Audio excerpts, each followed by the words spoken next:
And we are live. Welcome to the MLB Deeper Dive. It is Monday, July 24th. I am Josh Engleman. I'm joined by Adam Scherer. We are brought to you by Prize Picks. 8 games ahead of us on this lovely Monday, starting off the work week strong. Be sure to hit that like button, subscribe to the channel, hit the notification bell so you know when everything goes live. Follow us both on Twitter. Our Twitter handles are below our bodies. Adam, what's going on? How was your weekend? It was good. Hung out with friends Saturday. Golfed yesterday for the first time in like 2 years. So yeah, it was a good weekend, relaxing. I need to get back out on the links. Yeah, I mean, I was saying to you before the show, like I played like shit, which I knew I would, but now I just want to golf every day. Yeah, it's always a good feeling. Now is a terrible time to golf in Wilmington. I have no interest in golf right now, which It's not a probably great sounds time to counterintuitive. Yeah, and we went in the middle of the afternoon, so it wasn't, the weather wasn't as hot and humid as like it normally is, but it was still 90 degrees and every day right now is like 100 to 100 plus heat index. I have no interest in being on the golf course in that. Yeah, none. September rolls, late September, early October. That's my goal. I really just need to start going to the 5-irons. That's like 4 blocks from my apartment. Also do that. Yeah, that's probably and maybe I'll have air conditioning, unlike the one in Chicago. Oh God, I don't know what I was looking at. It might have just been like a random thumbnail of a YouTube video. I didn't watch it, but the explanation was basically like, here's how Chicago was designed to keep everything cool in the summer. And I was like, it didn't work. No, like, I don't think I've ever sweat more than is the answer air conditioning units into windows? Because that's the only way that I know of it. Because right. whatever nonsense wind you're creating here, Chicago, you could be the windy city all you want. It doesn't cool your buildings down. No. Hey, Jordan, maybe do your job better. Guys, we're working on it. I don't know. There's nothing I could do. I'm just going to keep talking as if it's not choppy and shit. We don't really have any alternatives, right? Just it's either choppy or it's not choppy. Oh, man. Fix my third world internet as if I have third world internet. What do you think? I have one of Elon's satellites? I like how you're the one that somehow gets blamed when it's obviously either me or Jordan. I've had more internet issues than you as of late. It hasn't been like... Oh, yeah, that is true. Yeah. I don't know. So, Jordan, are we any better? Can I do this show, or do I just have to sit around with my thumb up my butt?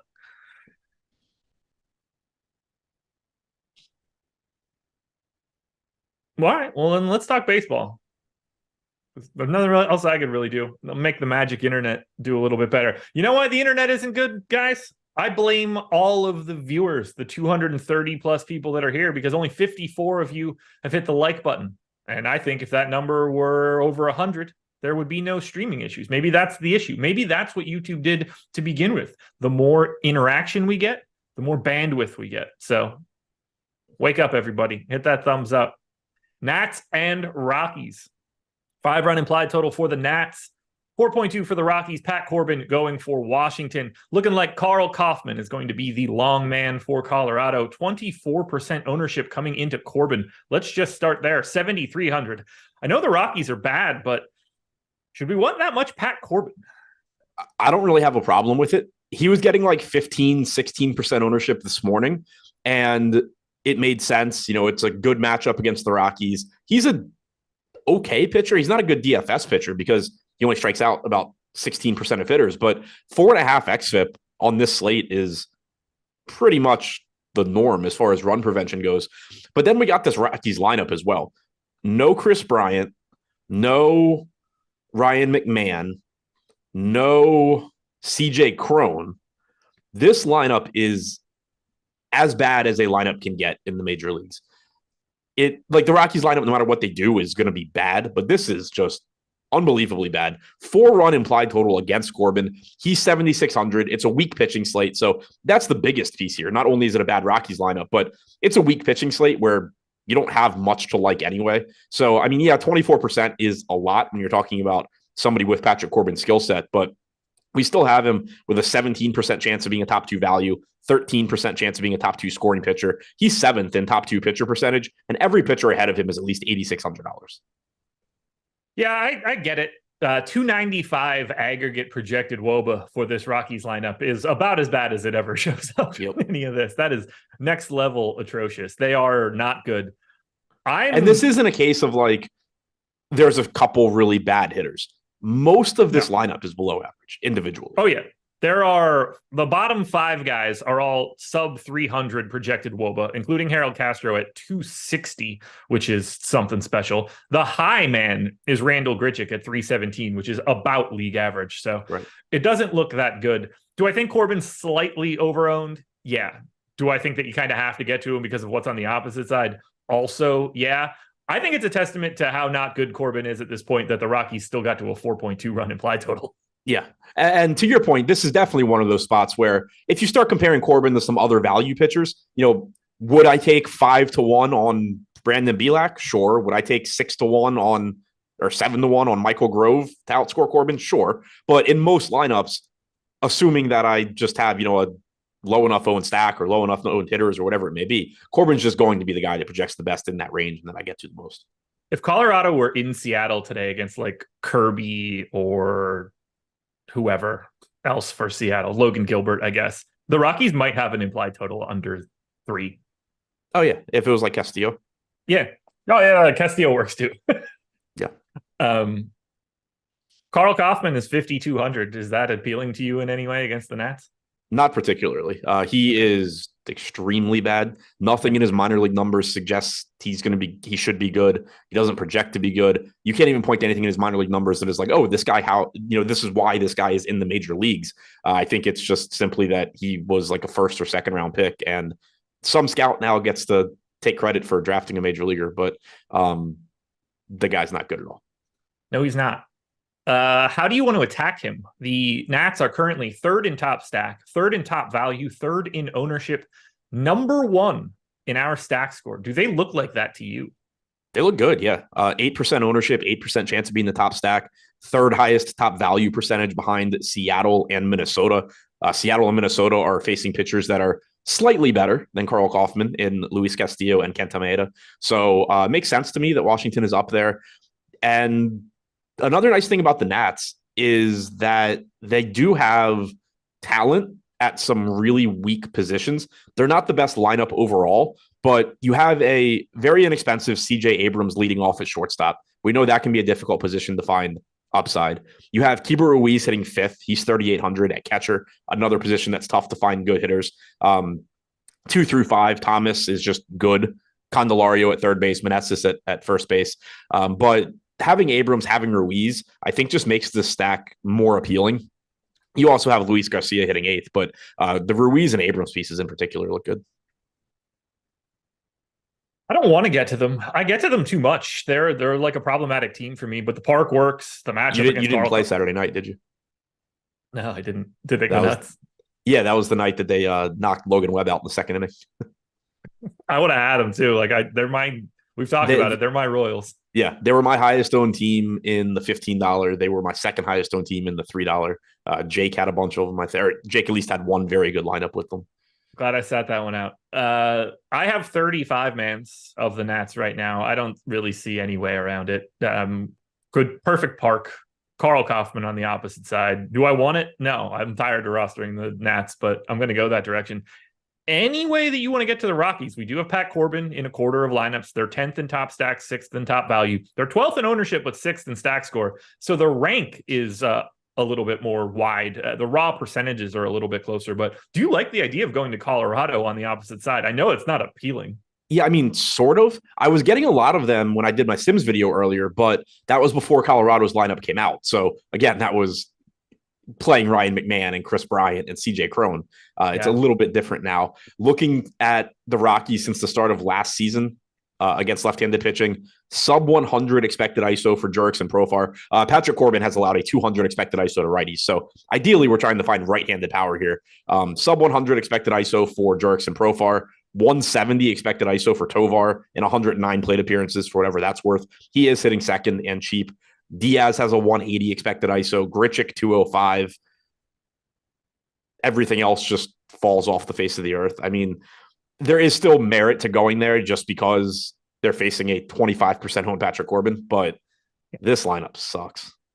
It's unappealing if you like think about it too much. I think it's like an okay idea in GPPs given the like ingredients of everything. Yeah, exactly. I wouldn't be surprised if I get to the Rockies here.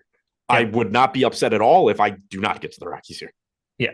Yeah. Just because it doesn't look good on paper doesn't change the fact that like based on what we have, there's a 6% chance that the Colorado Rockies are the highest scoring team today. I mean, that is not fun to think about. Yeah, I mean, we just talked about the Nats on Saturday. If you tell me I have to stack the Nats against Logan Webb or the Rockies against this Rockies lineup against Corbin, I would still prefer taking this Rockies lineup against Corbin. Yeah. Oh, God, it's not fun. Rank the game. Pretty easy, I think. I don't. Okay. I mean, I don't know who's first between the Nats and Corbin. I guess the Nats and then Corbin and then the Rockies. We are on the same page then. Anything else for this game? Nope.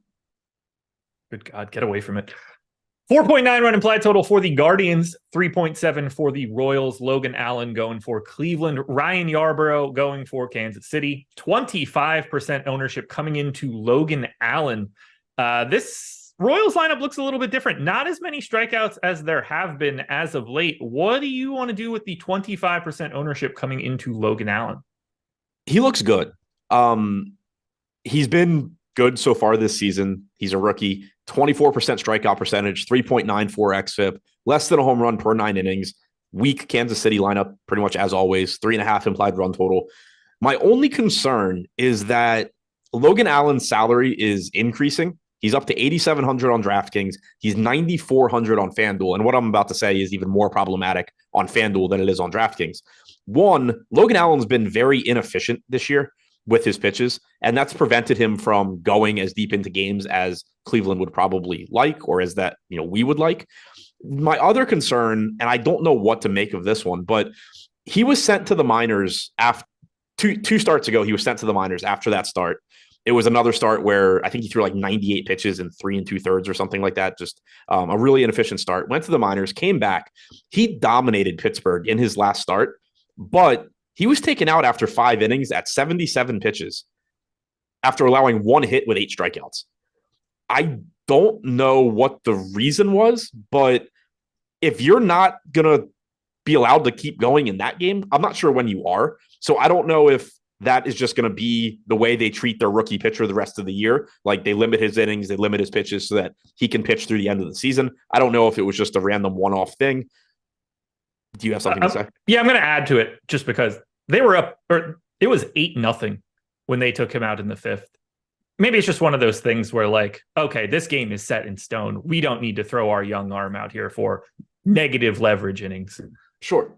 Like that's like, I don't know if that's true or not, but like it helps to look at that and not see like, a tight game, him sticking in it. Like there's no incentive for them to keep him out there at 8-0 is the only thing that I could read into.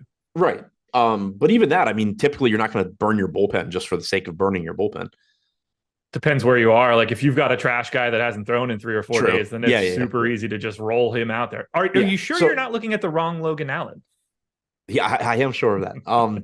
So as far as the last start goes, the 77 pitches, I'm not like treating it like he's only going to go 5 innings today. It is a risk.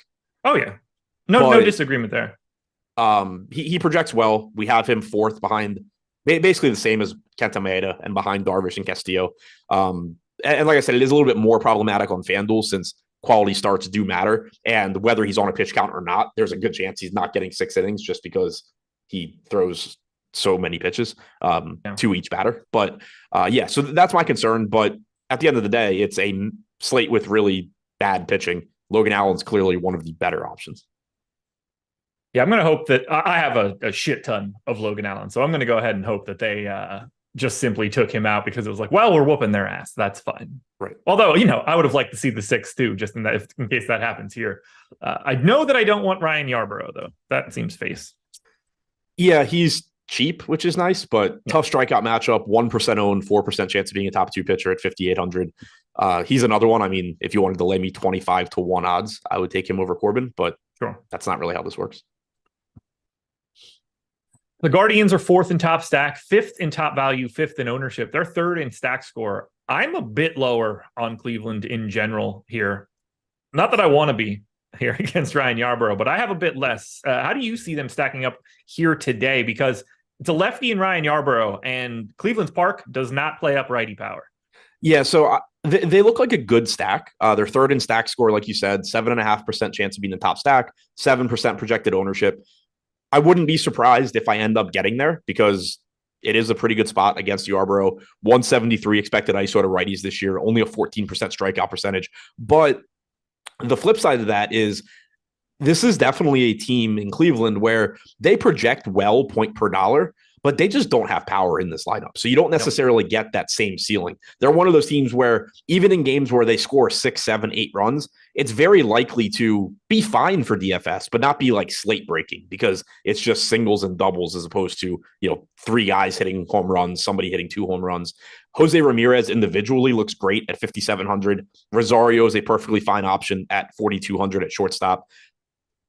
Other than that, individually, I don't really know where you go. David Fry has catcher outfield eligibility, which is nice, but they look like a good stack. They project well for their salaries. The only word of caution is just it's not a great hitter's park, like you said, and this is just a team that outside of Jose Ramirez has virtually no power. What about your Royals, who are a decent enough value, but pretty close to the bottom in top stack odds here against Logan Allen? Is there any interest for you other than your normal interest? Normal interest. When I did the Sims video earlier, which again, it's going to be different by the time we get to lock, but Bobby Witt was my highest owned hitter. Salvador Perez was showing up a lot as well. I wasn't getting to a lot of Kansas City stacks. It was just Witt, Perez, basically. But they are cheap. Not a good park, not a good matchup. 155 expected ISO to righties for Allen, 161 to lefties.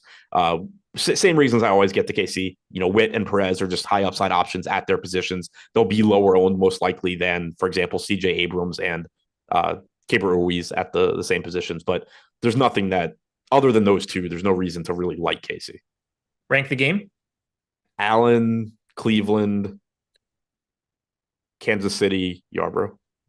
No one in chat seems to be complaining any longer, so I'm going to assume that the stream has gotten a little bit better. And I'm going to assume it's because you guys listened and hit that thumbs up because we're up to 120 likes. If you want even better content, maybe you can get myself and Adam in 4K if you hit the like button a couple more times. I don't think that that's true, but there's only one way to find out. So hit the like button, help us out a little bit. Schedule for the rest of the day. Simple. MLB Live Before Lock is coming up next, 6 to 7.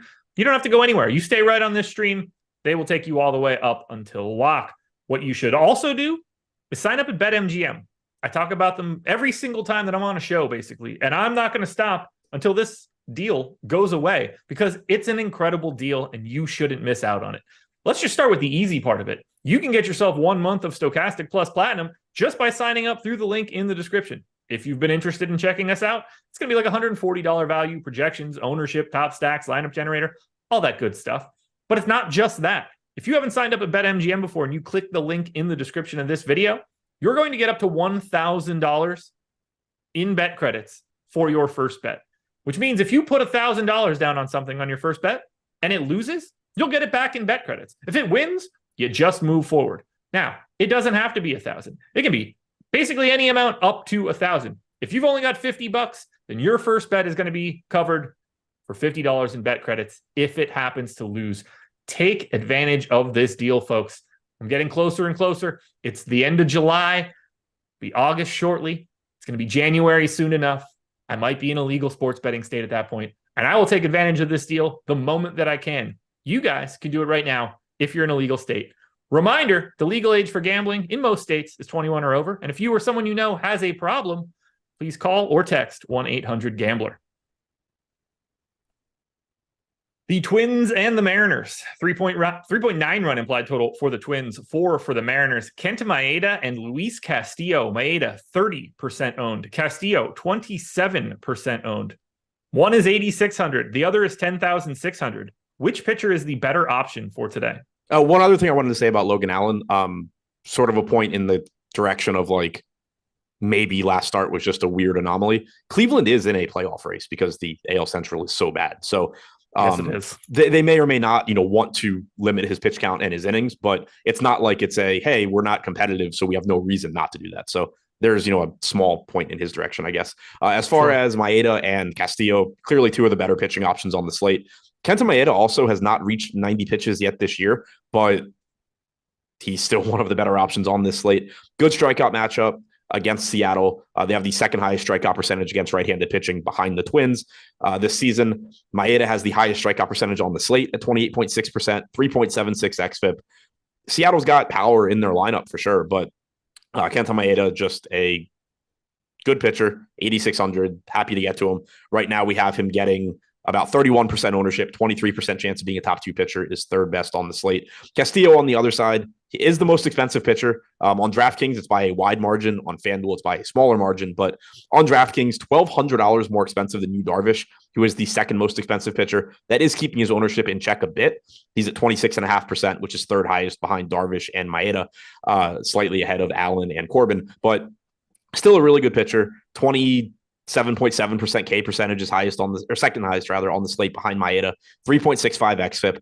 If you wanted a reason to be concerned, we know Minnesota strikes out a lot. We also know they're a good offense. 113 WRC plus against right-handed pitching on their active roster.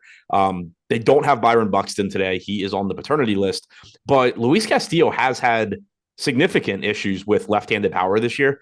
He has a 28% K percentage against lefties, which is really good, but he has allowed a 224 expected ISO. You have Edward Julian, Alex Kirilloff, Max Kepler, Matt Wallner hitting 2 through 5. Willie Castro hitting 6 from the left side. Trevor Larnach came up to replace Buxton. He's hitting 7th. Julian, Kirilloff, Kepler, Wallner, Larnach, since the start of last year, all have an expected ISO above 165 against right-handed pitching. So it is a dangerous spot for Castillo, but he's still a really, really good pitcher. Oh, man, this is a tough game for pitching for me. Just seeing the ownership, seeing the prices, seeing both of these guys. The lefty power to Castillo this year has been very interesting for what we're getting out of Minnesota. So I'm excited to talk about that at least a little bit. Let's talk about, one thing that I did want to say, by the way, Prize Picks is our presenting sponsor of this show. We're going to talk about them in a little bit after we hit 2 more games, but I did want you to know, Logan Allen pitches thrown prop, 90.5. Okay. Putting that out there. Good. Yeah. Which team would you rather start with, the Mariners or the Twins? Which one do you think you're more likely to get to? They're kind of comparable on paper. They are. Probably Seattle, just because Maeda is not as good as Castillo, but I think you can make a good case for either side. I like everything we see on paper for lefties against Castillo. I am getting to Seattle. Maeda been touched up by righties from a power perspective so far this year. I don't know how much to be looking into that one, but that stands out. It's a really interesting matchup in that Castillo has given up a ton of power to lefties, and the Twins have like nothing but left-handed power. And Maeda's given up a ton of power to righties, and the Mariners have like nothing but right-handed power. Yeah. Talk to me about the Mariners then, because this is the team that I have. We have them 12th in top stack, but first in top value. The only guy that has a salary that is meaningful at all is Julio Rodriguez, and that's not even meaningful. Right.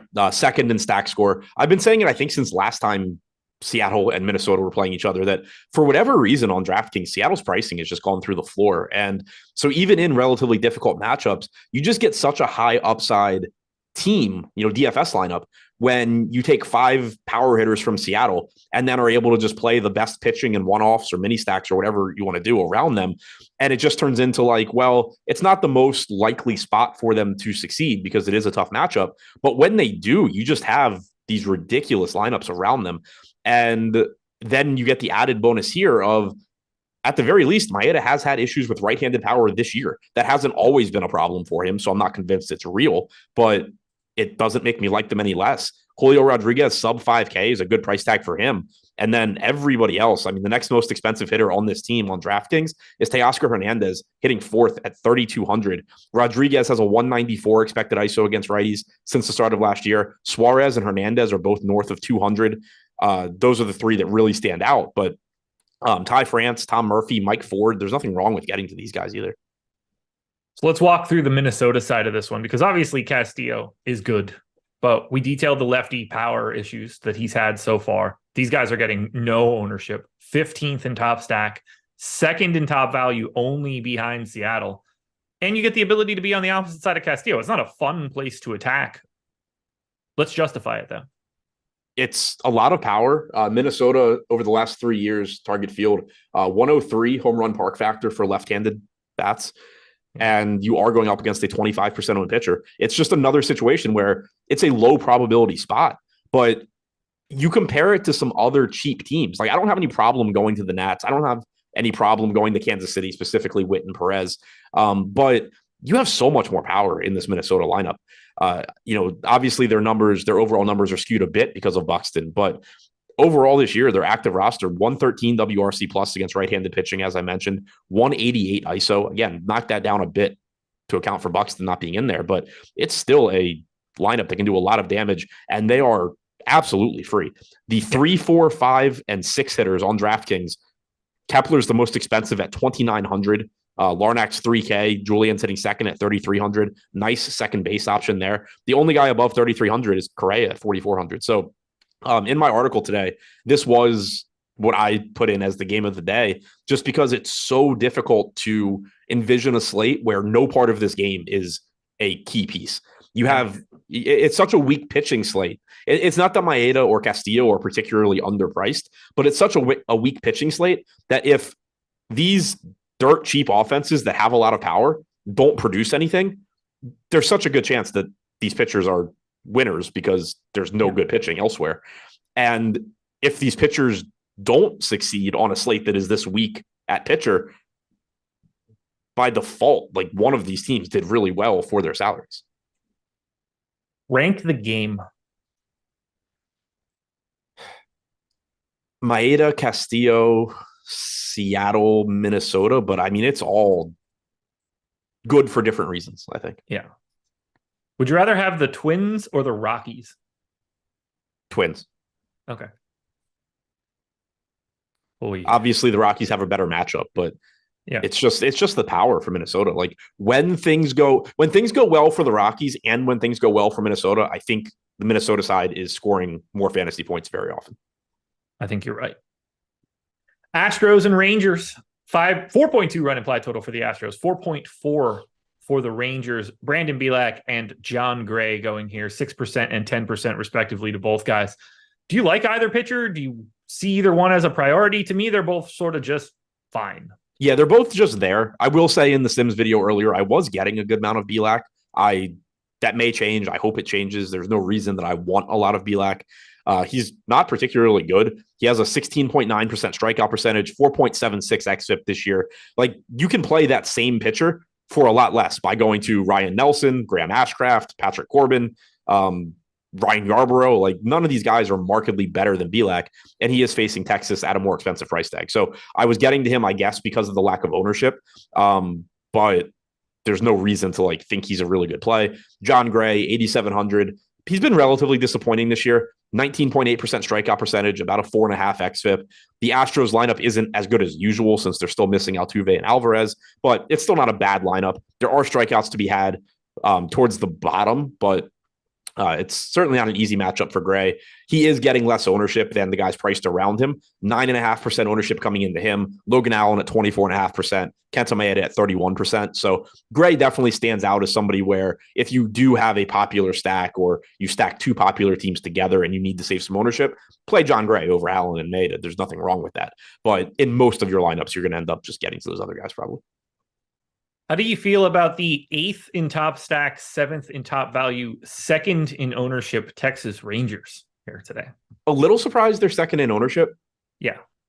They are a little bit cheaper than usual since they're missing Corey Seager. So instead of getting a really expensive top of the order, you get Semien, who's very expensive at 5,800, but he's the only guy in this lineup above 5K. Jankowski's hitting 2nd at 2,900. Nathaniel Lowe's hitting 3rd at 3,800. Young gets a nice lineup bump up to 4th. No Adolis Garcia either. So it's a situation where you're getting a watered down version of the Rangers, but you're also getting an affordable version of the Rangers. So from a DFS standpoint, kind of a trade-off and makes them a little bit easier to get to. Jonah Heim looks good as a $4,400 catcher.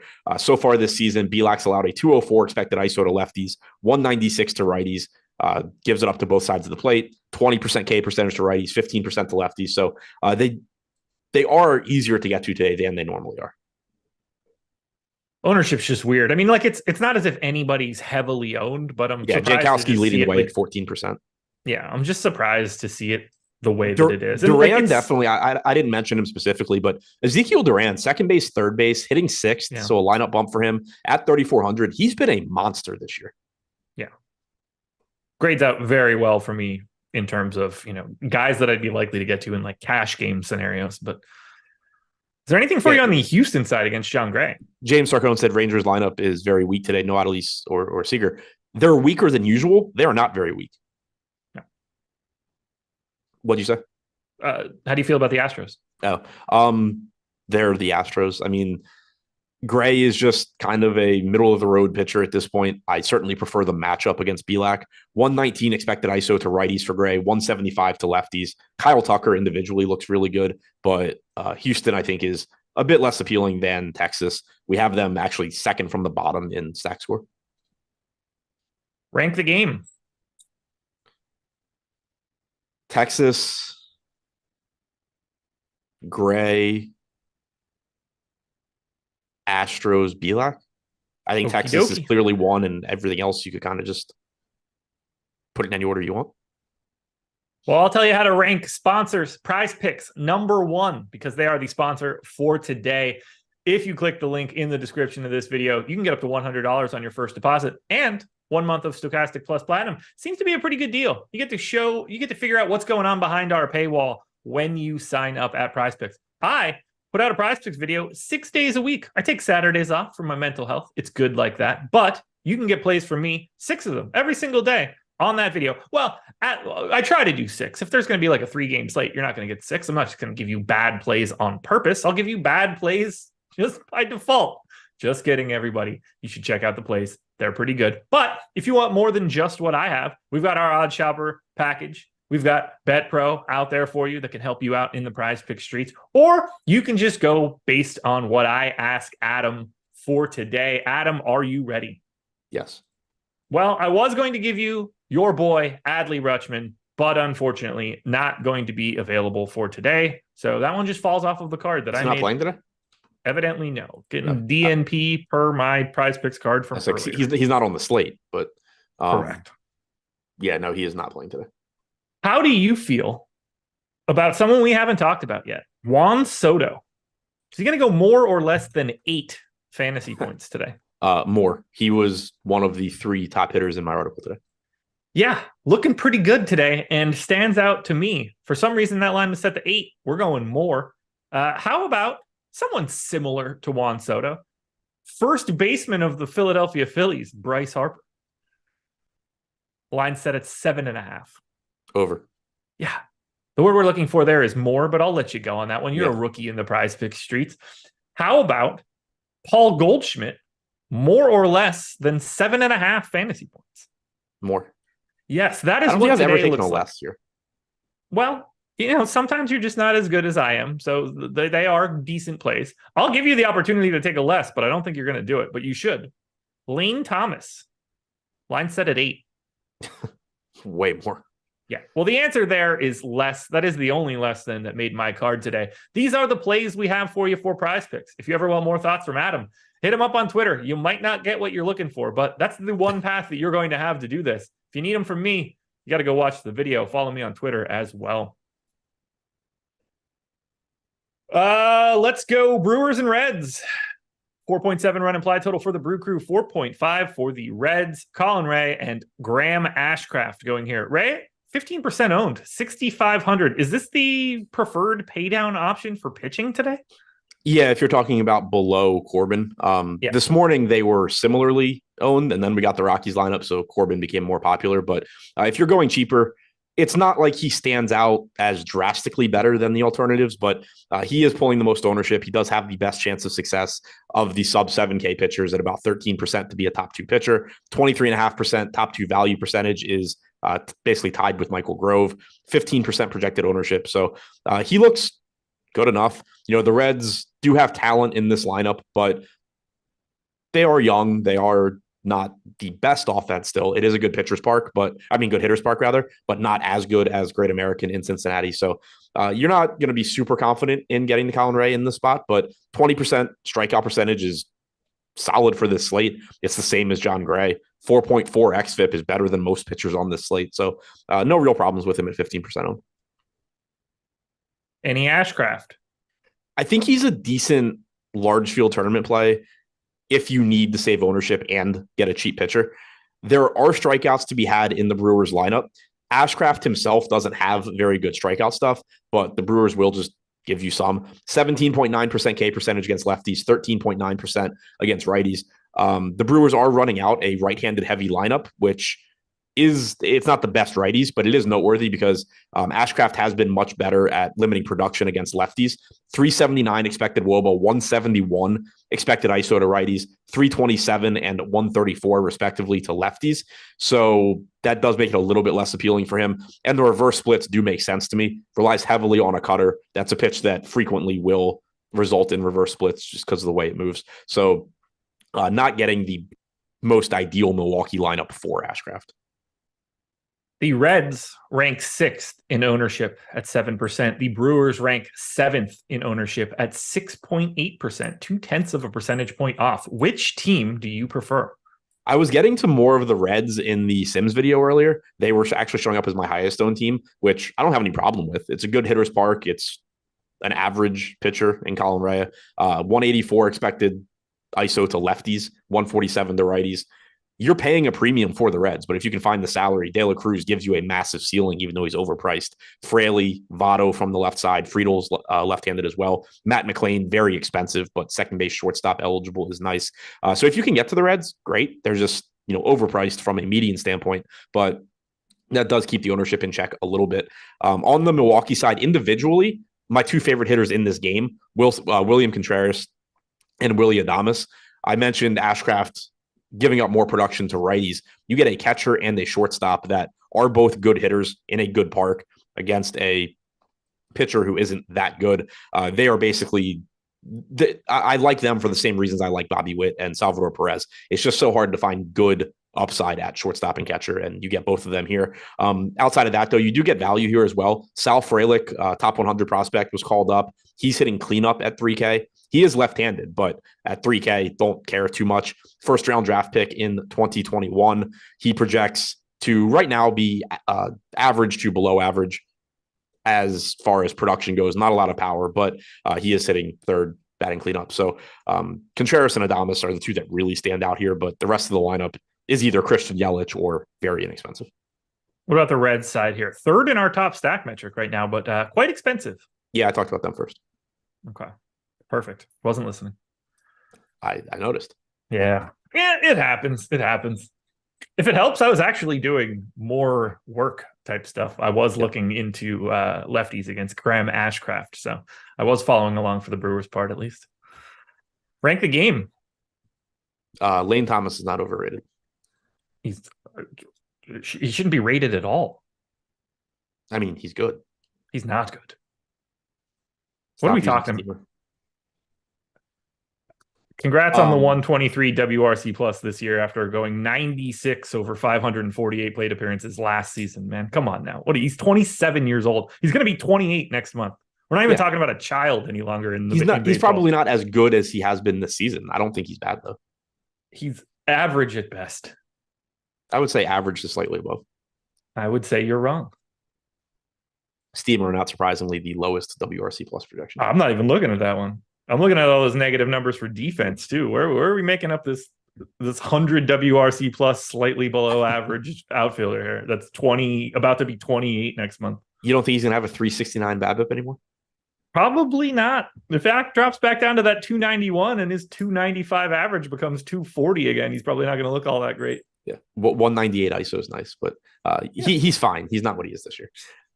As far as ranking the game, I think Ashcraft is last. I'll go with I'll go Colin Rea, Milwaukee for the value, Cincinnati, Ashcraft, but I think the first three are all pretty close. 5.1 run implied total for the Padres, 3.3 for the Pirates. Yu Darvish and I'm going to get it wrong again. I know this guy's got a different first name. Priester on the hill for the Pirates. Darvish. Is it Quinn? Yeah. It's also not just Quinn. I had this discussion in the last time. Yeah. I don't remember what the other one is. I already don't remember it either, but it's his middle name. His first name's Charles. He's Charles and something else. It doesn't matter. Don't play him even at 6K against the Padres. Do play Yu Darvish at 45% ownership, 9,400. Seems to me this is the best combination of pitching for today. Yeah, which I'm pretty upside in price, not Darvish and Priester. Yeah, salary matchup, upside price, all of it. I am pretty sure we're on like a 10-day streak of the guy we say that about getting lit up for whatever it's worth. Yeah. But 9,400, because I always have 99% of that dude. Right. 9,400, 1,200 less than Castillo just really stands out. 45% projected ownership is like 1.5 times any other pitcher. 32% chance of being a top 2 scorer. 19% chance of being a top 2 value is third highest on DraftKings. He just looks really, really good. He does have pretty drastic reverse splits this year, but the Pirates can't do a whole lot to take advantage of that. He hasn't been bad against righties, but 311 expected WOBA, 161 expected ISO, only a 21% K percentage compared to about a 30% K percentage to lefties, only a 103 expected ISO, 283 expected WOBA. But the only above average right-handed hitters on the Pirates are Andrew McCutchen and Henry Davis. Those guys look okay, but there's not a lot that the Pirates can do to make life difficult here. Sawinski's one of their better hitters. He's left-handed. Reynolds will be hitting left-handed. Santana will be hitting from the left side. The rest of the lineup, who really cares? They're bad. So Darvish looks good here. Good pitcher's park. 3.1 implied run total for the Pirates. Outside of it's baseball and shit happens, there's no real argument against Darvish. Yeah. Just going to put that out there right now. I'm going to have a very healthy amount of Yu Darvish, healthier than the public. So if anybody wants to get away from that, I see you in chat. I was pretty much around the field in the Sims earlier, had like 50%. Yeah, I have 50% too. And then if I add in the other 50% of my lineups, I get the other 50. So yeah, I'm going to have a lot of Darvish. I'm not going to have Priester. I don't think we need to have that conversation. We should talk about the Padres though. 8th in ownership, 6th in top stack. These guys are not cheap. But you're paying for real bats here. Do you like San Diego against the Pirates? Yeah, I'm a little surprised they're not getting more ownership. I guess it's just because of the salaries. We have them with a sub 2% chance of being the top value. So as a result, we have them 4th from the bottom in stack score. But if you can get to them, they look good.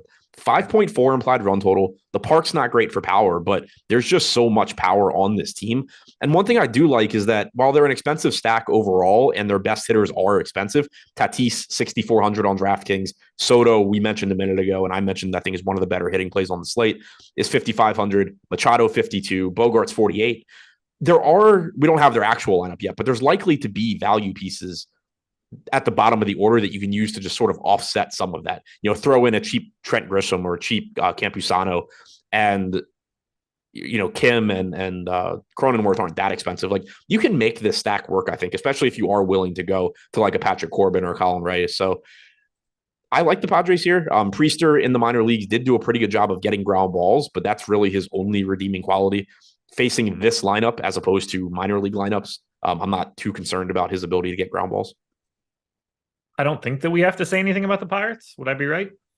The only thing I'll say is I was getting a little bit of Pittsburgh at like the very top of my simulated lineups earlier, simply because they're not getting any ownership. One of them was like a 2-man that I think had like, I don't remember, McCutchen and Reynolds or something. But other than, the case that Yu Darvish is like 50% owned, I don't really see much. Rank the game. Darvish, Padres, Pirates, Priester. Adam has talked a few times on this show so far about the Sims and what he did on using the Sims tool earlier today. You guys can check that Sims video out Monday through Friday on Adam's Twitter. He puts it out there and shows you everything that he's doing with the Sims tool. Or, well, let's just say and. It doesn't have to be or. You can watch the video always, and you can just simply sign up for the Sims tool. It's pricey. It's going to be 180 bones for you. That's not going to be cheap. You're getting the best tool that exists in the industry right now. It is the next step past using an optimizer. It's going to take up to 2,000 lineups that you've generated for baseball for today. You're going to load that into the Sims tool, and you're going to simulate those lineups against each other. It's going to produce expected ROI numbers for individual players in the lineup, the stacks that exist, and for the lineup as a whole. you are going to get excessively aggressive information that you did not have previously. This is a way to select better lineups. Is it costly? Yes. Is this something that's been done by many pros for many years now? Yes. This is your access point to it now. MLB Sims Tool, PGA Sims Tool, if you like it, that exists as well. NBA will be here in October. NFL will be here in whatever, late August, early September. I don't know when the first day of the NFL season is. It's all going to exist for you, folks. If you want to get a test drive on it now, MLB Sims Tool, link in the description. Do you have any idea when the first weekend of football is? Probably like September, the first Sunday in September or second Sunday in September. September 7th. Yeah, I was going to say Lions Chiefs. Ugh. Hate it. Diamondbacks, 5.1 run implied total. Cards, 4.6. Ryan Nelson for Arizona. Adam Wainwright for the Cardinals. Neither one of these guys is any good. 5% ownership to Nelson, 1 to Wainwright. Should you roster either guy? Or I guess the question is, should you roster Ryan Nelson? Yeah, I mean, the only case is that it's a weak pitching slate, and outside of Colin Rea, none of these sub 7K guys are getting any ownership. So you can just play him and hope to get lucky. The Cardinals do only have a 4.2 implied run total, which is a little bit surprising, but it's not a great strikeout matchup. The Cardinals do have plenty of dangerous hitters. Nelson's allowed a 182 expected ISO to righties, 218 to lefties, only has a 16% strikeout percentage overall with about a 5 xFIP. There's no like stats reason to like Nelson. No. Is there anything for Wainwright? No. Okay, good. No. Yeah, I don't even want to go any further. We don't have to. There's certainly some offense to be had in this one. Not a great park for power, but runs are fine in general. Let's start with the team pulling more ownership. That's 8%, 4th overall, to the number 1 team in our top stack tool, the Arizona Diamondbacks. Do you want to get to Arizona here on the opposite side of Adam Wainwright? Without a doubt. I didn't in my Sims video earlier, and I'm really hoping that changes. It's a really good spot. Like, at worst, let's just say this trip to the injured list for Adam Wainwright just magically fixed whatever was wrong with him. You're still talking about a pitcher last season that didn't strike anybody out and is facing a Arizona lineup that is good. Last season, so completely just throwing away this year, Wainwright was good at limiting power, but sub 20% strikeout percentage to both sides of the plate. I would still be interested in taking my chances with this Diamondbacks lineup. But when you look at what he has done this year, 10% strikeout percentage to lefties, 12% to righties, 201 expected ISO, 383 expected WOBA to righties. Those are bad numbers, but they're like normal bad numbers. Lefties have a 304 expected ISO and a 469 expected WOBA. And now you're talking about Corbin Carroll in particular, Ketel Marte from the left side, then some cheap lefties, Jake McCarthy, Alec Thomas, also Perdomo will be hitting from the left side. Righties have been good, like I said, as well. Christian Walker, Gurriel, Rivera, they're going to look good. Arizona looks great. There's chances are the truth for Wainwright is somewhere in the middle. He's probably not as bad as he has been so far this year. If he is, he's only got a couple more starts left before the Cardinals force him to retire. But, assuming he's somewhere in the middle, that's still a below average pitcher and a good offense here. And because there are so many good hitting spots on the slate, you're still only getting 13% ownership coming into Corbin Carroll as the highest owned guy on the Diamondbacks. How do you feel about the Cardinals? Because they are 7th in top stack, 12th in top value. They're 9th in ownership. We are quite low on them. I am quite a bit higher on the Cardinals than we are. They were actually my second highest owned team when I did the Sims video earlier. Everything is close enough today where, again, like, take that with a grain of salt as far as what I'm going to be playing, but it should at least tell you that there's a good case to be made for them. They're not getting that much ownership. It's still a good matchup against Nelson, about a 5 xFIP, gives up power to both sides of the plate, lefties more so than righties, 372 expected WOBA and a 218 expected ISO to lefties, only a 313 expected WOBA to righties with that 182 expected ISO. But we don't have a Cardinals lineup yet. You should have probably Donovan, Nootbaar, Gorman from the left side, Goldschmidt, Arenado, O'Neill all have power, even though they're right-handed. Walker has power. DeYoung has some power. So it's still a solid Cardinals lineup. Only a 4.2 implied run total, as I mentioned before, is a little bit surprising. But looking at their ownership right now, we have 12% projected to Donovan, Next highest, we have Contreras projected at 7%, O'Neill at 6%. Pretty cheap team as well outside of Goldschmidt and Arenado. I'm pretty surprised to see. So that implied total is coming down a bit, and I'm a little surprised by that. Yeah, I don't totally understand it. There's like the part that's really confusing to me is the part where, at least the way that I'm looking at it right now, I'm just going to pull up the line again just to make sure that I'm not looking at anything incorrectly, because it's throwing me off now. Ooh, dropping shit on my side too. Like, should Arizona be slight favorites? Yeah, they're at home. Like, they should be picking up a little bit of that. But so I'm seeing the line now probably in like the 9.7, 9.8 total runs line. It's right in between turning to 10 with some juice on the under or being pretty aggressively juiced at 9.5 to the over. I think that the Cardinals. I'm seeing it at 10, total, by the way. So it's at 10 at like BetMGM and PointsBet. It's at 9.5 at. I'm seeing it at 9.5 on DK and FanDuel, but juice to the over. So I kind of like this Cardinals team. I think they're sort of just getting underrepresented here. This is also a team that I'm taking a pretty big stand on, but I don't mind it. Like, Nelson's bad. Yeah, I mean, I like this game aggressively bad against lefties.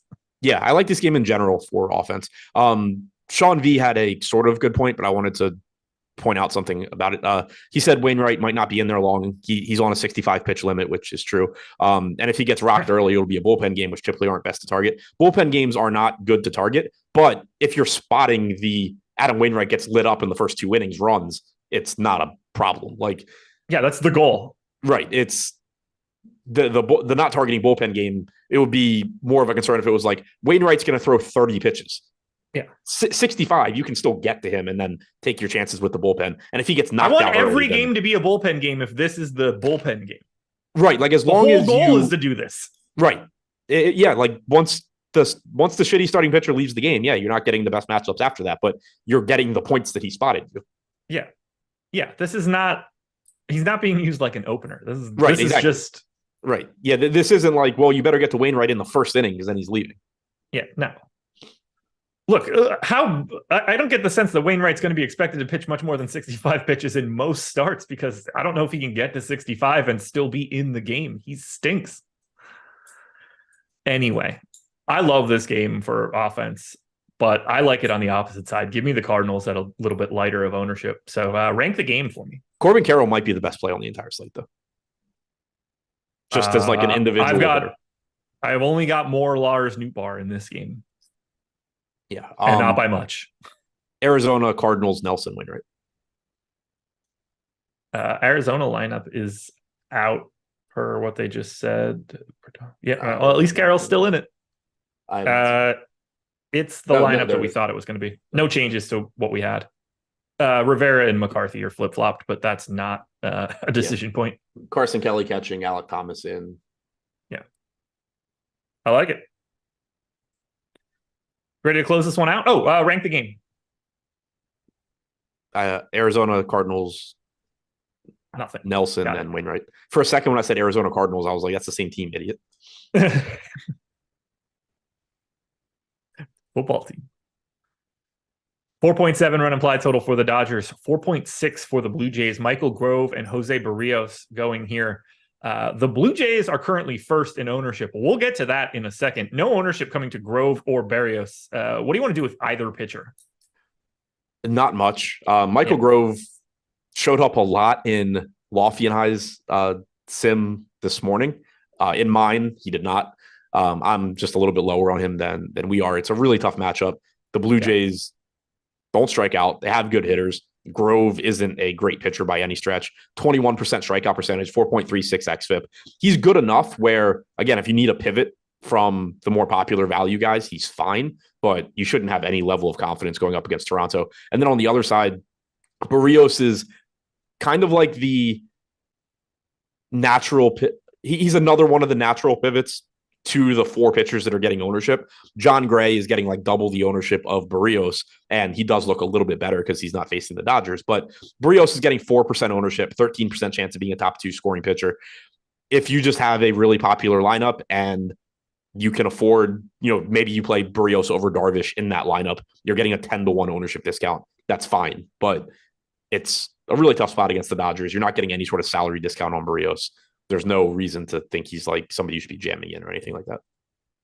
Okay. I don't have any interest in the pitchers, but let's get to the hitting. 5th in top stack, 11th in top value. We have the Blue Jays first in ownership. I am quite a bit higher on them in terms of top stack odds. And I think a lot of that just has to do with the fact that I think Grove is average and this park plays up power in a big way. Yeah. Good park for home runs. You're getting a lot of ownership coming into Toronto. That's kind of the only thing that I don't like is you have so many good hitting spots on this slate. And this is another one, but I don't think it's like that much better than, anything else. So that would be like my only pushback, but they were showing up about 10% when I ran stuff earlier. I wouldn't mind being in that same ballpark here. 13% aggregate ownership. And the other problem is that pretty much the entire lineup is relatively popular. Like you compare it to Arizona, who we just talked about, they're in a good spot. Springer, Jansen, Merrifield, Bichette, Guerrero, Varsho, and Brandon Belt are all getting the same amount, if not more, ownership than Corbin Carroll. So it's not even one of those teams where the aggregate ownership is misleading because it's just one or two guys getting a lot. The entire stack is getting ownership. Grove has been much worse against lefties than righties this year. 162 expected ISO to righties, 224 to lefties. 392 expected WOBA is 88 points higher than his expected WOBA to righties. You are going to have a predominantly right-handed lineup for the Jays, but it is really, really good right-handed hitters. From the left side, Belt and Varsho are going to look like your best options, and they are both cheap. I feel like most people don't realize how good of a home run park. Yeah, for whatever reason, my natural tendency is to like think of it as a pitcher's park, but it is not. It is second in home run park factor in the aggregate, and basically like second or third for lefties or righties. And spoiler alert, the Blue Jays have some power in their lineup. Just a little bit. Yeah. Over the last 3 seasons, the top 5 in home run park factor are Cincinnati, Dodgers, Yankees, Angels, White Sox. The Dodgers are, for whatever reason, like, and again, in my mind, it's just never one of those parks that pops up there with those other 4. Same. It wasn't in my mind either. I think that's part of the reason why I'm so high on Toronto today. Unfortunately for me, it doesn't seem like I'm going to be alone with the Blue Jays, so I'm just simply not going to have them because they have this ownership right now. But I think they stand out because there's so much power here.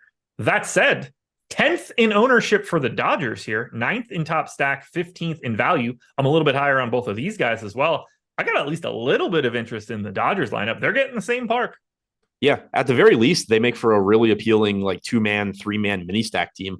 It's tough to get to their best hitters because they're expensive, and it's not like we really trust a lot of the cheap pitching today. But if you want to, full stack them, great. They are low owned. It's not the best matchup against Barrios, but he has a lot of 173 expected ISO to righties, 187 to lefties.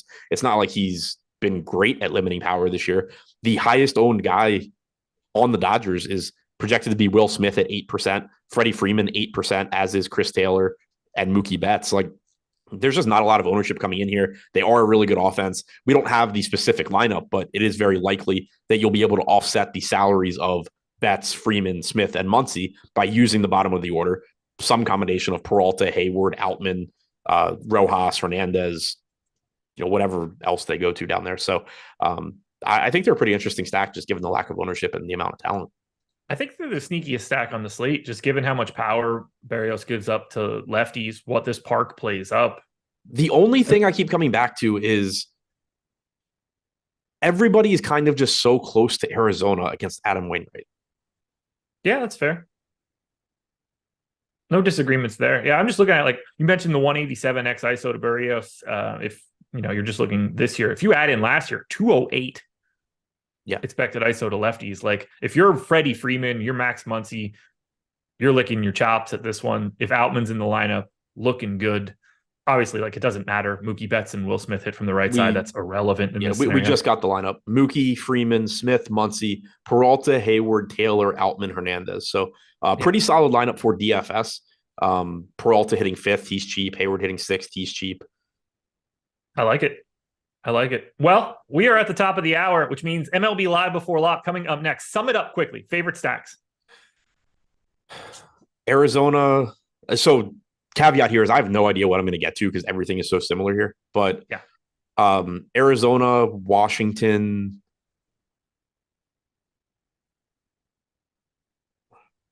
I guess Seattle. Favorite pitchers? Darvish, Allen, Maeda. Folks, thank you to Prize Picks for being the sponsor. Thank you to Jordan Klein for being the producer. MLB Live Before Lock is coming up next. Go nowhere. Stay straight on this stream. They'll take you all the way up until 7 o'clock. Good luck, everybody. You're playing for second. Last time I said that, it was almost true.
Been a hot second. All right. All right. No more hot Jim Carrey takes. The mics are on. I'm beating the hell out of myself. What is happening, everybody? It is Monday, and it is time for another MLB Live Before Lock. Joined with my dear friend, Eric Lindquist. We are sponsored today by Underdog Fantasy. And if you guys could do us a favor, like the video, subscribe to the YouTube channel, and this offer over at Underdog. It's the same kind of boost that we were talking about last week. There was a day where Underdog was boosting props. Today, it is Xander Bogaerts. Because Twitter is apparently no longer Twitter, it's X, which I'm never going to call it that. It's always going to be Twitter for me. But because they have changed their name to X.com, like some kind of porn site, there is a Xander Bogaerts boost over at Underdog. So any prop card that you use that includes Xander Bogaerts, if it is a 2-leg parlay, it's going to be 4X. If it is a 3-leg parlay, it's going to be 8X. And we're going to be walking you through some of the best options over at Underdog later on in the show. If you guys haven't signed up at Underdog, use the promo code Stochastic because it's going to get you up to a $100 bonus on your first deposit. And even more than that, Eric, you're going to get access to all of our fantasy football and best ball content totally for free when you sign up using that promo code. But for now, we got our baseball slate to talk about. And how was your weekend, by the way? It was okay. I played some terrible golf on Saturday. That was unenjoyable. But was still able to be in Ojai, California. It's a beautiful spot. Let's see. Didn't do as well in Rainmakers. But yeah, we're getting a house, so all is well in the world. Tomorrow we get the keys. Let's go. There we go. Oh, so you don't have keys yet? Weren't you moving stuff in over the weekend? No. Got close to everything today. Tuesday, get keys. Wednesday, Jordan Klein comes over to help me. Well, actually, I don't know. I'm just inferring. You're coming over to help me build out the new studio. I got a couple ideas. I'm curious to get his thoughts. All right. Can't wait to see the naked pictures of Jordan that are going to be going up on the wall. I think that's going to be a great addition to the office. Dude bro cock, also DBC. I mean, you can still chill. Dude bro chill cock. I mean, it's not like you have to take like DBCC. Yeah, it's not like you have to take it out of there. You guys could still chill as well. We've got also, by the way, super chat already coming in. So let's answer the super chat here, and then we'll start to talk about some of our favorite pitching options, stacks, all of the good stuff. But our first super chat from Ace of Spade, he wants to know our favorite options for tiers. By chance, have you looked through tiers at all today, Eric? Of course I have. Tier 1 for me, Jose Ramirez yourself. Yep. Yeah, Jose Ramirez. Tier 2 for me, Christian Yelich. A little bit of a rebound season for Christian Yelich, who, has not necessarily been terrible the last couple of years, but he wasn't the MVP player from a few years ago. He's somewhere in between now, right? He's not in the MVP consideration, but he's definitely made strides to improve versus what he was at the last couple of years from an overall value standpoint. Going to pull up some of his numbers here right now as we are talking through. The main thing is he's stayed healthy for the first time in a long time. He's been playing the entire season. It's nice to not have a back injury show up for him because he's going to be a 290, 300 hitter with 25 jacks and, 75 RBIs, 80 RBIs, mainly because the back half of that Milwaukee lineup is trash. So hard to run into too many RBIs with it. But that's the kind of hitter that he is when he's healthy. And it's nice to just see him have a healthy season. He's not going to be MVP caliber like he was, 2-3 years ago, I think, going forward, but he is still one of the better outfielders you would want to start a team with in baseball. Yeah, I mean, 132 WRC plus, that is his highest mark since he won the MVP in 2019. Something else also, 3.5 wins above replacement, only 96 games into the season. Last year, over the entire year, was worth 2.2 wins above replacement. The year before, 1.5 wins. The year before, 0.7. Already at 3.5 this year, which almost equals the entire value put up from the last 3 years. So Christian Yelich, that is the choice for me in tier 3. Tier 2. Tier 3 for me is going to be Lane Thomas. How about yourself? Yeah. Lane Thomas yesterday tried to win me a GPP. I ended up getting like 20th in the $3 or something. And I was in consideration there. In the rest of the game, Washington decided to do nothing. But the guy goes out and just rips bags like a joke out of hell. And, you're getting to face Colorado. This Bird character in this bullpen is just awful. Like, come on. Lane Thomas is definitely by far the best of any player at any tier today. Tier 4. That is, so there's a couple of players in contention for me. One of them is Josh Jung. The other one is going to be William Contreras, just because of the correlation that we're already getting with Christian Yelich. I'm going to go with Contreras in tier 4. What are you looking at in tier 4? Yeah, I like the Contreras call. You're batting right behind Yelich. You get the stack there. And then also Josh Young. This Texas lineup is not pretty. You don't have the protection of a Seager. You don't have the protection of an Adolis Garcia in front of him where he'd be batting 5th. He does move up to clean up, but Josh Young, no thank you, as opposed to William Contreras. I'm slightly going to side with him there. Tier 5, I'm going to go with Josh Naylor, which is going to correlate nicely with Jose Ramirez in tier 1. What are you looking at in tier 5? Josh Naylor.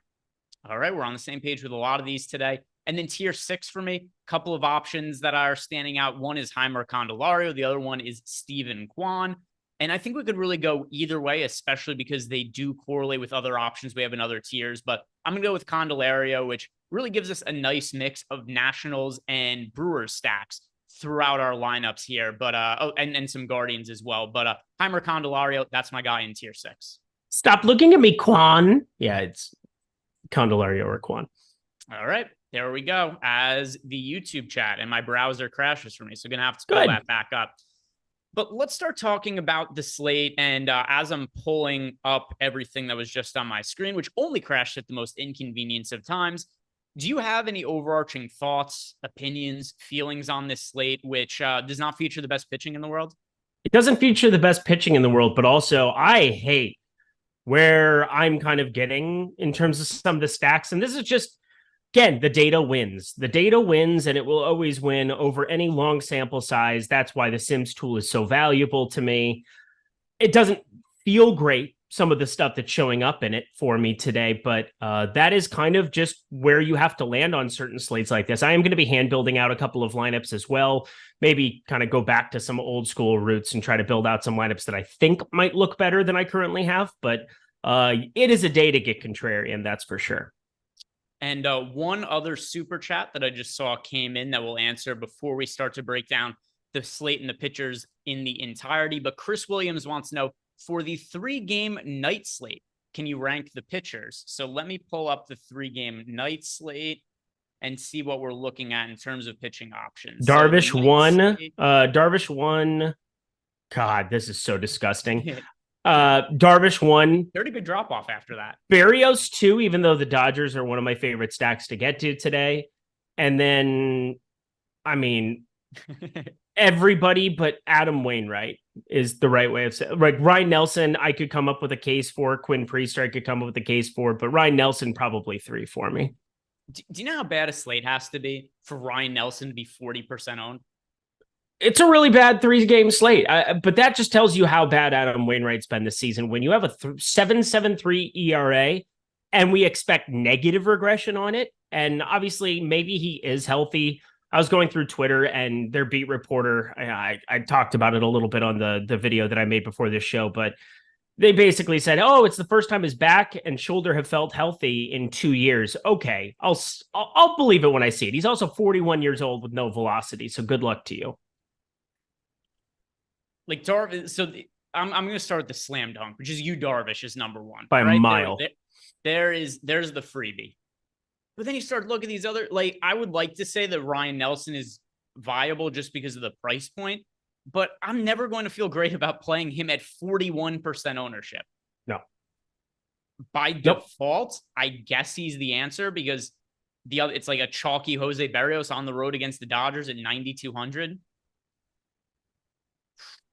I'll go Darvish 1, Grove 2. I'm kind of inclined to say Wainwright 3 just because all the pitching options are so bad. We've Wainwright projected for 2.7% ownership on a 3-game slate where all the pitching options suck. Like, how much better do you feel about Quinn Priester than Adam Wainwright? Very true. I said I said I could make a case for everybody but Adam Wainwright for being 3rd. I think it probably goes Darvish. I'm not a huge Jose Berrios stan. I think anybody who's watched any content I've made for 3 years knows that. And I was pretty much proven right until this season. He's made a couple of adjustments that are pretty decent. We can kind of get into it when we talk about pitching, but I think that over any long sample size, you give me the Dodgers sub 10%, you're probably better off playing them than playing Jose Berrios. I'm just going to say Wainwright 3 solely due to ownership. Okay, that's disturbing. And also, I think he can only go like 65 pitches today.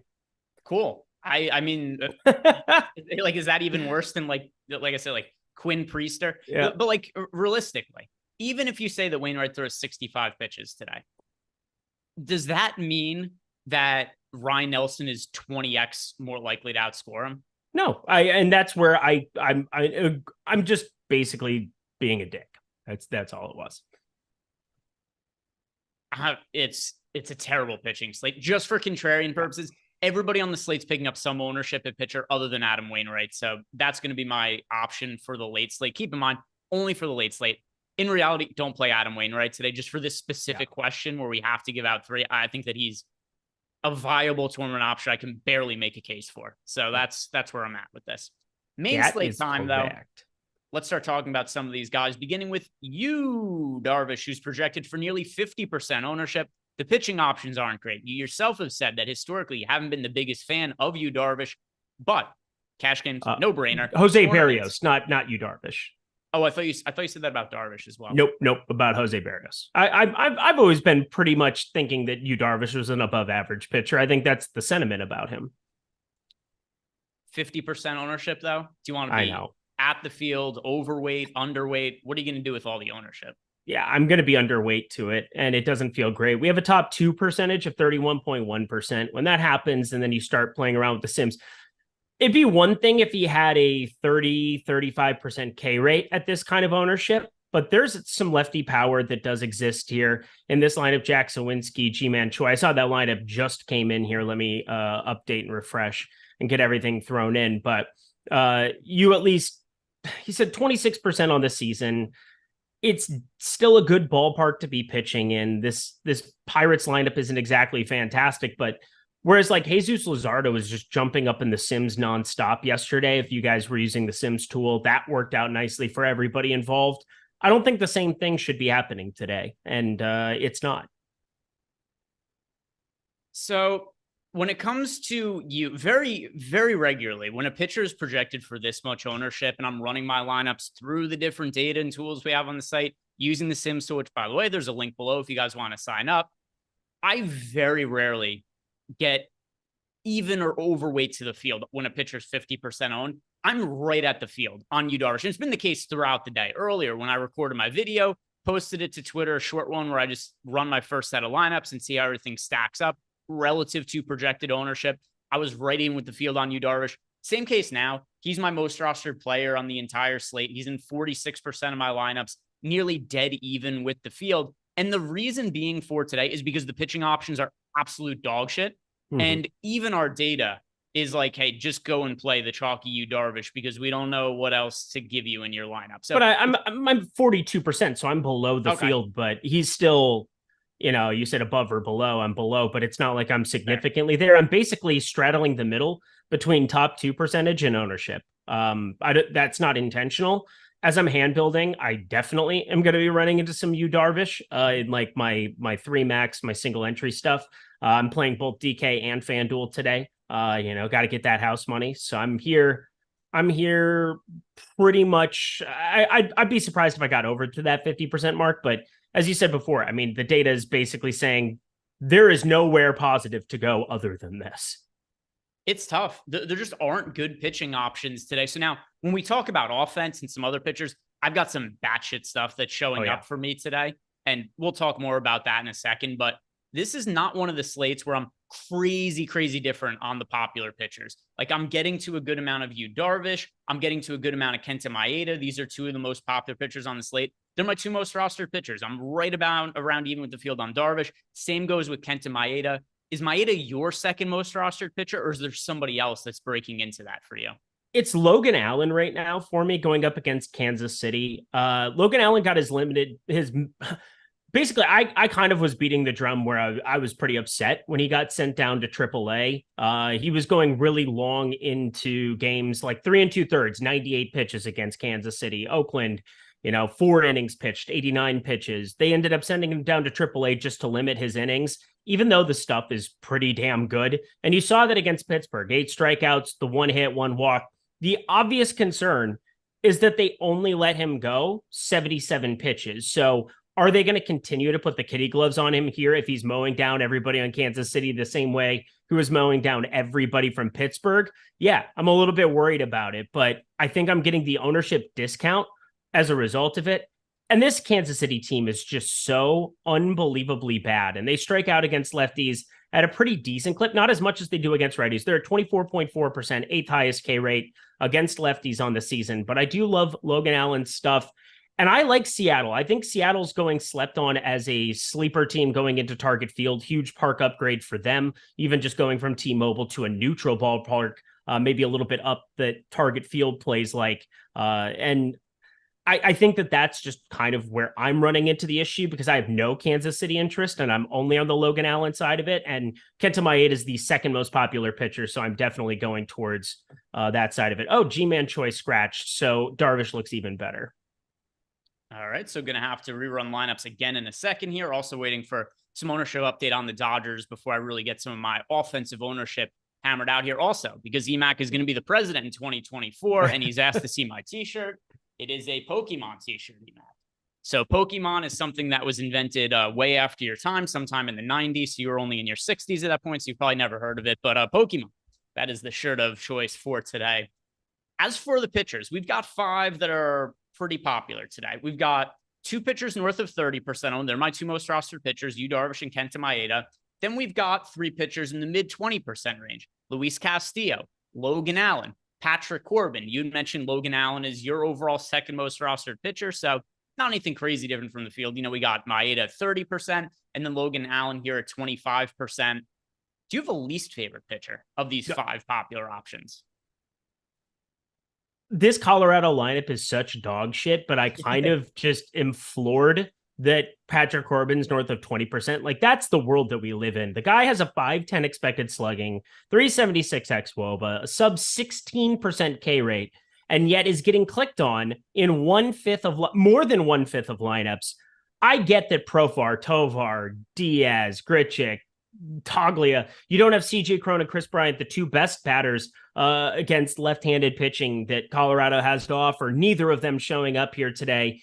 It's disgusting, but I still can't advocate and tell people to put their hard-earned money on a 13.3% top 2 percentage of Patrick Corbin. He has negative leverage, and like that immediately removes him off of my board.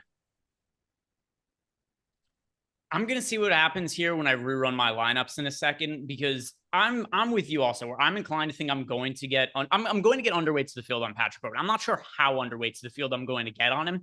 And it is, I don't know, we've ever had more of a clear stoppable force versus a movable object matchup that we've ever had in baseball. This Rockies lineup is terrible. Patrick Corbin has been arguably the worst pitcher in baseball over the course of the last 3-4 years in terms of guys that are going out there and pitching every day and have kept the job because, Patrick Corbin has a contract worth over $100 million. So now she's like, we just have to keep pitching this guy.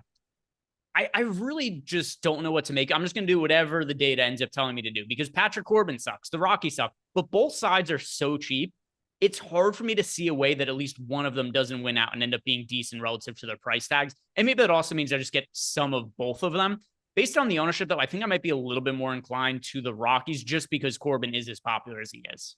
Yeah, it's so hard to get there. And again, the pitching is so bad that I understand what's going on. I understand why this is happening, but it's so difficult to look at the data where Patrick Corbin can go out and have a reasonable game and you still don't need him. So why are we trying to force him in when I don't find the upside, the tournament winning upside to really be there for him the same way that I do? Logan Allen could go 85 pitches and still mow down 10 Kansas City Royals. I don't see Patrick Corbin running into that against this Colorado lineup. And has the K stuff been better of late? It certainly has. He's at least ran into 6 Ks in his last 2. He had 9 against Seattle in Seattle, which is one of the more outlier performances, although it is the best pitcher's ballpark you can possibly walk into. But it's Patrick Corbin. So I'm not going to say that I have 20% of my lineups that I would be devoting to him today. Yeah, it's tough times when it comes to a slate where Patrick Corbin is chalk. But could you imagine playing him in single entry on FanDuel today? Would you Could you possibly do such a thing? No. No, I couldn't even. That's where it's just like, my God, is he going to just be like 2% owned because everybody feels the same way? Well, I mean, he's projected to be the second most popular pitcher over on FanDuel. I know. That's what's so insane about today. I think he's going to be very popular, especially because of his price point. He's $7,600. 0%. We could talk about pivots here on FanDuel. Like DraftKings is a little bit easier just because you can just play two other pitchers and there's kind of spread out pricing. But there's such a limited amount of pitchers on FanDuel that are also cheap because they've kind of balanced their pricing a little bit this year. Like a lot of times you load it up, it's like, oh, almost every pitcher that's viable is $8K plus. Today you've got Patrick Corbin at $7,600. I do think that like Colin Ray against the Reds is a viable pivot where he's $500 cheaper. We have them projected similarly. I'm most inclined to just spend up. But if I had to pivot off of somebody in a similar price range as Patrick Corbin on FanDuel, it would be Colin Ray for me. Is it the same for you, or is the answer just nobody? So, I mean, I was kind of early to the party. This is disgusting again, but almost won a single entry tournament. Played the one lineup where Graham Ashcraft was my starter over on FanDuel. He's now ran into 3 consecutive quality starts, completely different considering he's now 8K today, but there's at least a part of me that sees the ownership going towards him, 1.2%. And Colin Ray's 4x that at around 4% over on FanDuel. I know completely different price tiers, but Kenta Maeda is currently the guy that I have in my single entry lineup. He's sitting just behind Patrick Corbin, has a much better top 1% chance. Logan Allen and Luis Castillo, I think, are also fantastic tournament targets. I'm going to play them in some more large field stuff over there. But part of me wants to dip into the Graham Ashcraft end of things with FanDuel and not on DraftKings,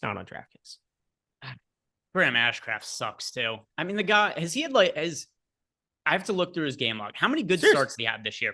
He's had 4 consecutive quality starts, has not given up more than 2 earned in a single one of them against San Diego, Washington, Milwaukee, San Francisco. The problem is that he's just basically getting back to inducing ground ball contact. He's had better than a 2-to-1 ratio in every single one of those games, but those don't accumulate in strikeouts. He did have 7 against San Diego. That is what I call an outlier. So not exactly the kind of upside you're looking for there. I think on FanDuel, what it is I know there's an opportunity against Milwaukee for him to pitch deep into this game. He's now really started inducing some of that ground ball contact.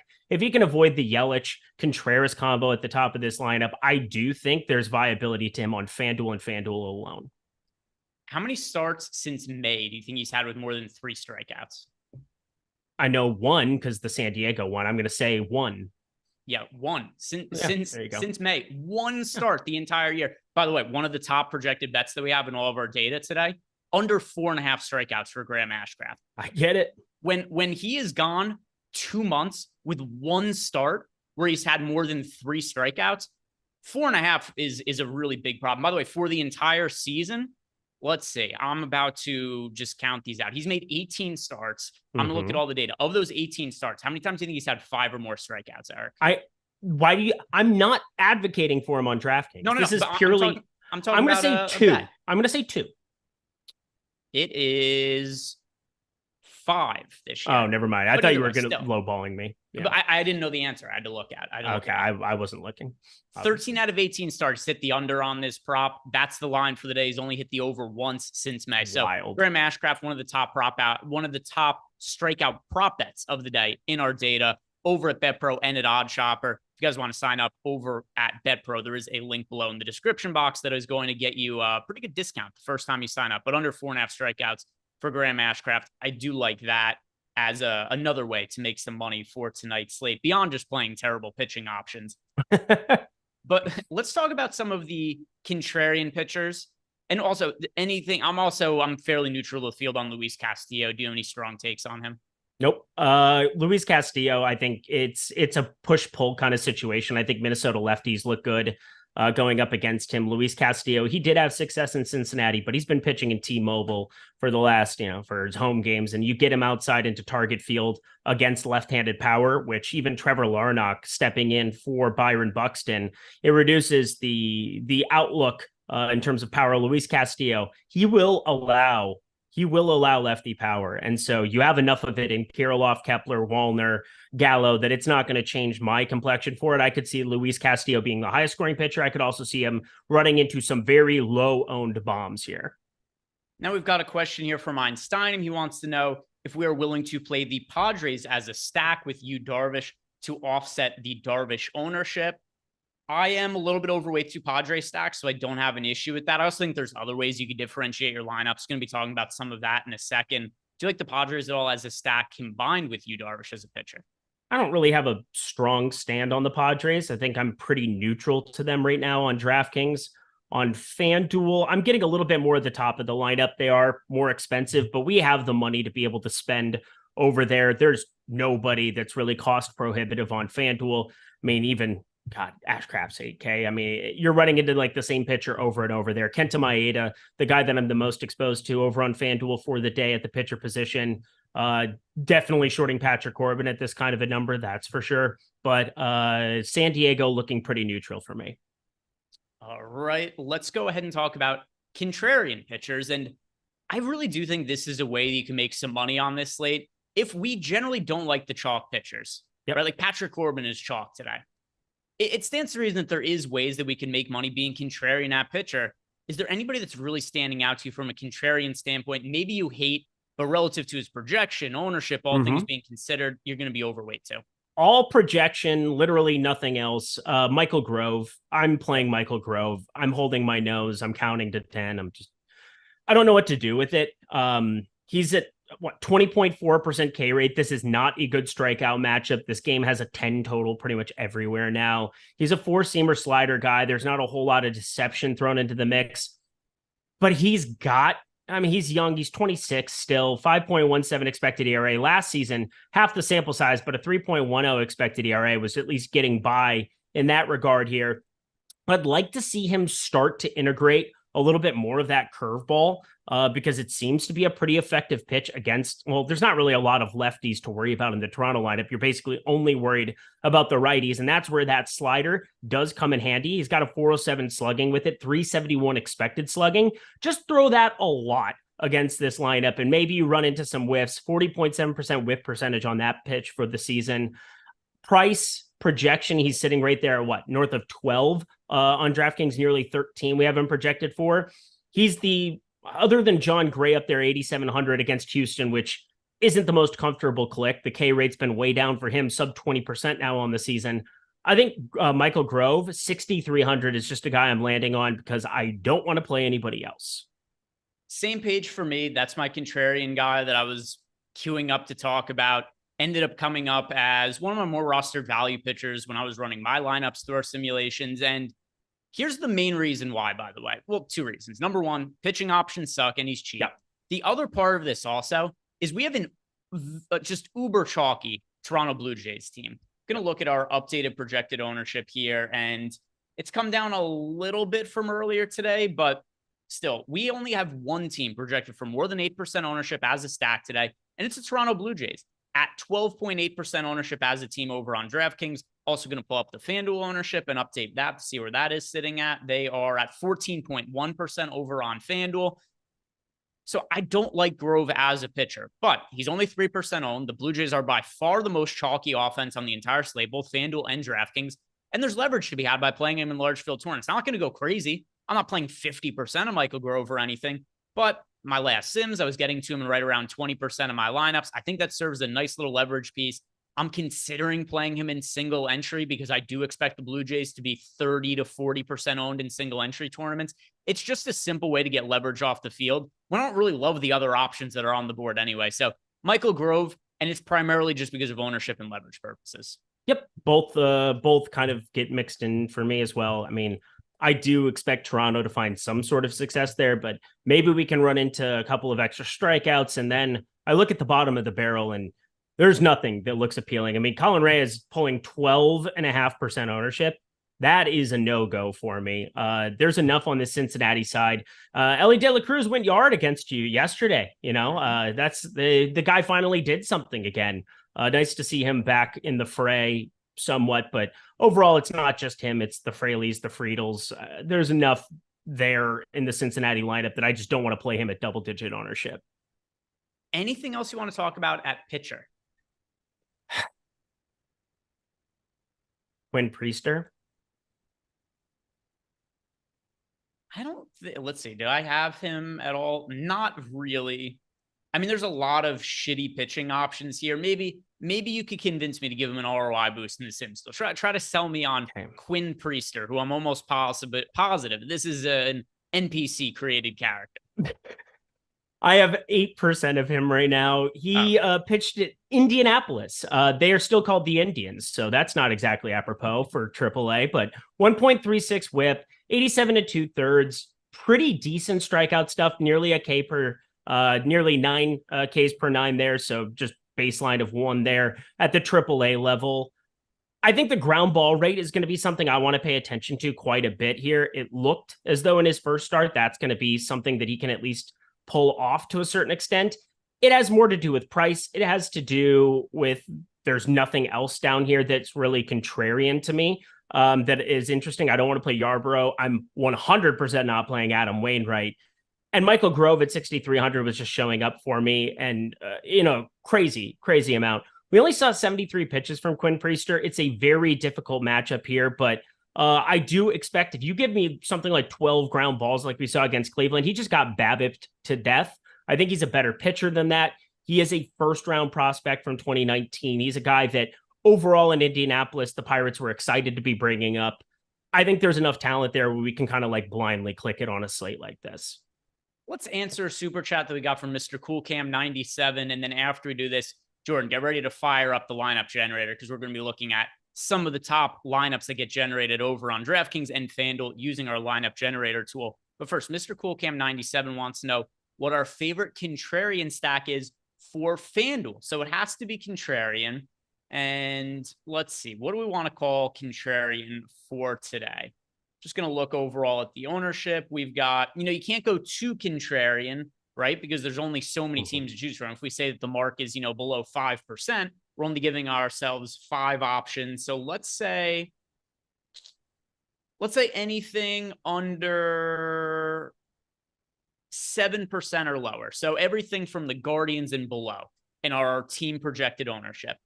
So any team that you like for contrarian purposes, 7% owned or lower over for FanDuel, Eric. All right. For FanDuel purposes, yes. I'm going to give you 2.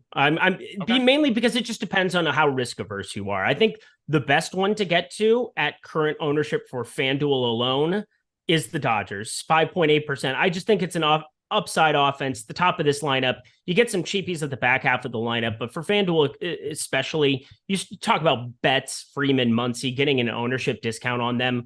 That is always appealing. As one Steve Buzzard, DeColts would always say, you always got to have Dodgers stacks. So that's definitely something that stands out to me.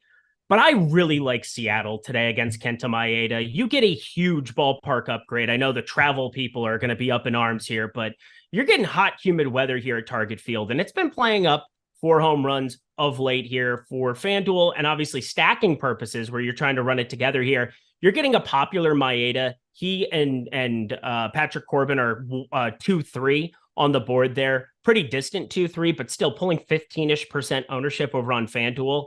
I think Seattle is going drastically slept on both sides of the board here. I think this lineup, you get to the Julio Rodriguez's, the Eugenio Suarez's, the Teoscar Hernandez, the France forward combination there that you can play in conjunction on FanDuel, that you have to pick one of them on DraftKings. I really like that for FanDuel purposes. One of my main lineups over there is that France forward combination. Second most popular pitcher on FanDuel is Patrick Corbin. The Rockies are basically entirely a min-price team over on FanDuel. Oh my God. Here's what you could do. You could build a 4-man Rocky stack on FanDuel. You could play Yu Darvish at pitcher and then pay up for any other 4 players you want. What a time to be alive. I really don't need that build. I actually like that build quite a bit. Oh my God. Yeah. Here's the thing. Like, I'm always a fan of, stacking up against the most popular pitchers and trying to find leverage like this. Every time I rerun stuff for Colorado, I want to throw up because I'm getting so much of them and I keep trimming it down and reducing ROI and doing all the things with the Sims tool. I don't know how I'm going to stop myself from getting Colorado today, but I am trying my damnedest. Yeah, and it's only because of the ownership on Patrick Corbin. So these are the spots that I like stacking against a popular pitcher. If that pitcher is just absolutely dog shit, like Patrick Corbin is, I know he's had some individual decent starts this year, but we're still talking about a guy who's largely been a replacement level pitcher for a handful of years now, right? His velocities. Now, this isn't a guy who's bouncing back anytime soon. He's 34 years old. There isn't a season where Patrick Corbin is just going to redeem himself. He's a 4.89 ERA this year. Cool. He's a 6.17 expected ERA. His overall wins above replacement this year and the last few years, like just right around replacement level player, Patrick Corbin. The Rockies are terrible. The lineup they've thrown out today is terrible. It's as bad as it gets, but still, like, it's not the craziest thing in the world to think, yeah, go ahead. Mark Cornett, you're not getting a huge upgrade going from Seattle to Minnesota. That's just false. What are you smoking? Target field is way higher in terms of run potential. Wobacon, 100 in park factor on Baseball Savant. Dead last is T-Mobile, 31st in baseball because they count in the London Stadium for whatever godforsaken reason, but 30th amongst all ballparks. You have the Twins playing dead middle of the pack there, 100 park factor, plays way up for homers, 103 compared to, what is it down there at T-Mobile, 92? What are you talking about? It is a drastically different ballpark. Plus, you have temperature that actually matters in target field. You have things that actually show up in terms of projection, where Luis Castillo is very, very popular. And so you give me the much better ballpark that you have in target field playing up this time of season. It's not freaking April in Minnesota. Like, get out of here with that weak shit. My grandma calls it T-Mobile. Oh, that's adorable. Yeah. Every single phone, I've said this before on this show, but every single phone company, you tell me what it's called, and she gets the name wrong. Like Verizon, Verizon for her. She's just wrong on all of them. T-Mobile, she calls it T-Mobile. And over the course of the last month, target field, a 113 home run park factor, 98 for T-Mobile. So it's playing closer to neutral in terms of home runs. It is dead last in run creation in all of baseball by a large margin, 86th. 86th. So we're talking 86 according to 100 scale. It is dead last by 4 behind Petco, Tropicana, Citi Field, Oakland. I mean, come on. Anything else you want to bring up as far as pitchers go? No, that's it. All right, guys. And also don't forget, we're sponsored by Underdog. They have a great promo going on today. You're getting a boost offer. You play Xander Bogaerts, the X-Man, in honor of Twitter, changing its name to X.com, which, are you ever going to call it X.com? No. X going to give it to you, or I'm going to now called Zeets, I think it is. Yeah. It's I don't know how to pronounce it, but it's XEET or what tweets are now going to be called. I don't know how to pronounce that. But it's always going to be called Twitter for me. And because it's changing his name, Xander Bogaerts boost. You bet him over 0.5 singles over at Underdog, and you're getting all your payouts doubled. So your 2x 2-leg parlay, 4x. Your 3-leg parlay is now going to be an 8x. So go take advantage of that. And if you're signing up for the first time, make sure to use our promo code Stochastic, which gets you up to a $100 bonus on your first deposit and free access to all of our best ball and fantasy football draft kit information, which obviously is handy if you're playing over at Underdog and doing some of their best ball drafts. But let's go ahead and build out the lineup generator. Build some lineups here and see what pops up. Let's start with DraftKings, Jordan. Because this is such a weird slate, and I kind of like to build lineups this way when we're using the lineup generator anyway, go to the contrarian build, and we'll see what pops up. And if you guys are signing up for the first time, use our link we have below. It is going to get you 50% off. It's a great deal. You get access to our lineup generator for less than $5 when you sign up for the first time. We've had a bunch of people that have had a lot of success using the lineup generator, and just in general also. Some people that have won tournaments using some of the information that we talk about on the show, using the data and information we have over at Stochastic.com. One man who tweeted me, sent me a DM, and I promised him that I would shout him out on the show today. Our guy, the boy from Cali 12 on Twitter, his DFS handle is JeffZer14. He ended up winning a showdown contest earlier in the day, took down first place, sent me a DM. Jordan, if you wouldn't mind pulling this up from the run sheet, because I told him I was going to. I want to be a man of my word. Shout out to our guy, the boy from Cali. If you guys want to get into the Stochastic Hall of Fame and get yourself a free month of Stochastic, just go and play DFS with the Stochastic avatar. And if you have a win, add us on Twitter at StochasticHOF. There it is. So that we know that you ended up winning a tournament. So shout out to the boy from Cali. And I'm a man of my word. Told you I would shout you out on the show. And that is what we just did right here. Lineup generator time. Check out those stack exposures, Jordan. Pretty spread out here, other than we're getting to a lot of Guardians there, 53%. Interesting, because we did get that question from Einstein, who wanted to know what we thought of Yu Darvish being stacked with the Padres. Well, we're getting to a good amount of the Padres here in the lineup generator, 32% of them. Now, with that said, the way that this works is any lineup that has 3 or more players from one team is going to be called the stack for this purpose. Doesn't necessarily mean we have 5 of them, obviously, or else the ownership percentages wouldn't add up together. But getting to a good amount of Padres. I know Fernando Tatis is somebody who's popping up a whole bunch for me. So let's look at those player exposures and see who we're getting the most of. Kenta Maeda, Yu Darvish, Luis Castillo. There's Michael Grove. We built contrarian lineups. You show up in 32% of your lineups. Just one of those ones you plug your nose and just go ahead and do it. Right, Eric? Yep. You just do it. And it doesn't feel good. It will not be ideal, but there you go. All right. Yeah. And I mean, I'm playing Michael Grove today. I don't feel great about it, but I'm doing it. The data is telling me to do it, and I get why. The Blue Jays are showing up as being massively overowned in our projections. If the Blue Jays go out and score 20 runs today, I'm fucked. But that's kind of the way of the world when it comes to MLB DFS. And if you look at our player exposures here, keep scrolling down, Jordan. Hardly getting to any Blue Jays towards the top here. None at all. None at all. Which leads me to this, Eric. They're projected to be the most popular stack on the entire slate. Are you going to be well underweight to the field like on the Blue Jays like I'm going to be? Yep.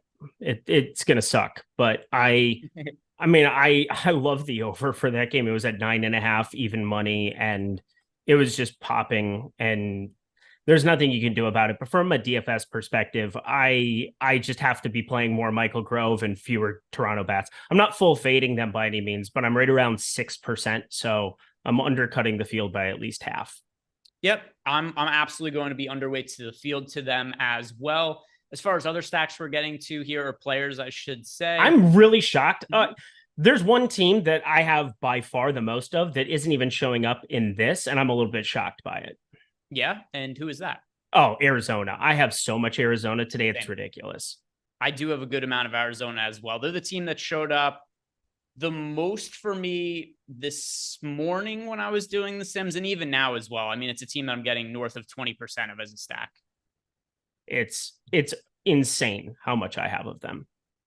Yeah, I'm doing one more run right here just to make sure I have some of the updated ownerships and whatnot, which is, just going to make some minor changes to some of my lineups. Like Yu Darvish came up in ownership by 3 or 4% since my last run. That'll probably get me to a couple less lineups, but nothing really crazy. Anything else that's standing out to you in the GK lineups before we build out FanDuel ones? Yeah, just the fact that, Jake McCarthy ends up being our highest owned piece from Arizona. That's a little bit shocking to me, but I guess just find some savings somewhere. He's 3.1K. Just doesn't have a lot of pop in the bat. I would much rather try to go to any other piece of Arizona. He's the one I'm probably getting to the least, and then we're getting the most of him there. But Cleveland, crazy amount of stack exposure. We're getting to them there. Arizona, I'm getting to a lot more of than it would seem we're getting in the lineup generator. San Diego, Washington, not shocked to see them. Nice to see some exposure to Colorado. And again, that's the thing where they're showing up for me and there's just nothing I can do about it. So I'm going to embrace it.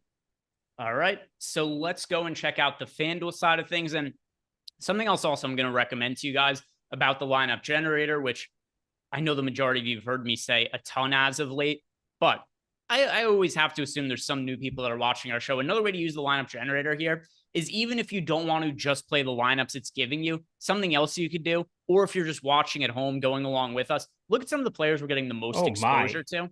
And no Bichette in the Toronto lineup. Oh my God. That's going to be a disaster. This is going to be a pain in the ass to rerun lineups. Oh, yeah.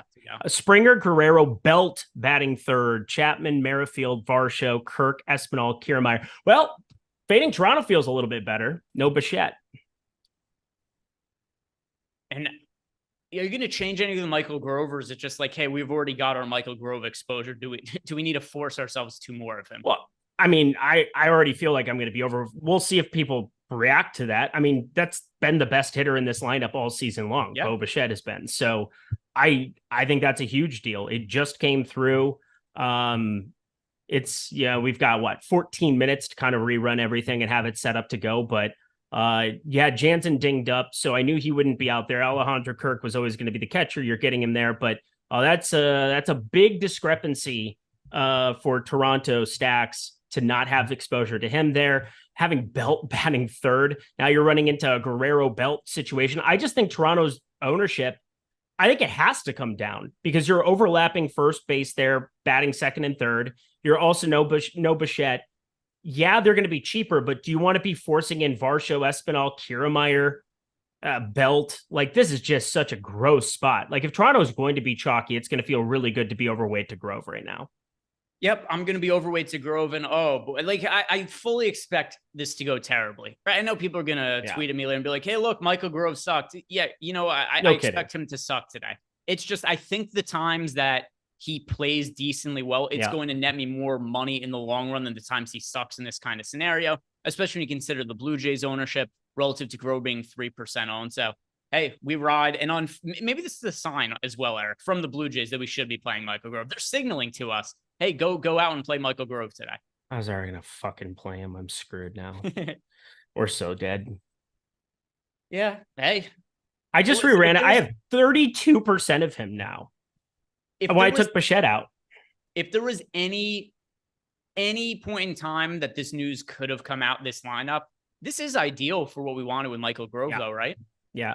It's nice to know. I don't think people are going to be reacting to it the way that they should. I have to repeat, though, I think by default, because Guerrero and Belt run into the same position and they're batting second, third, and then everybody else is trash, I do expect Toronto's lineup, even with 12 minutes left.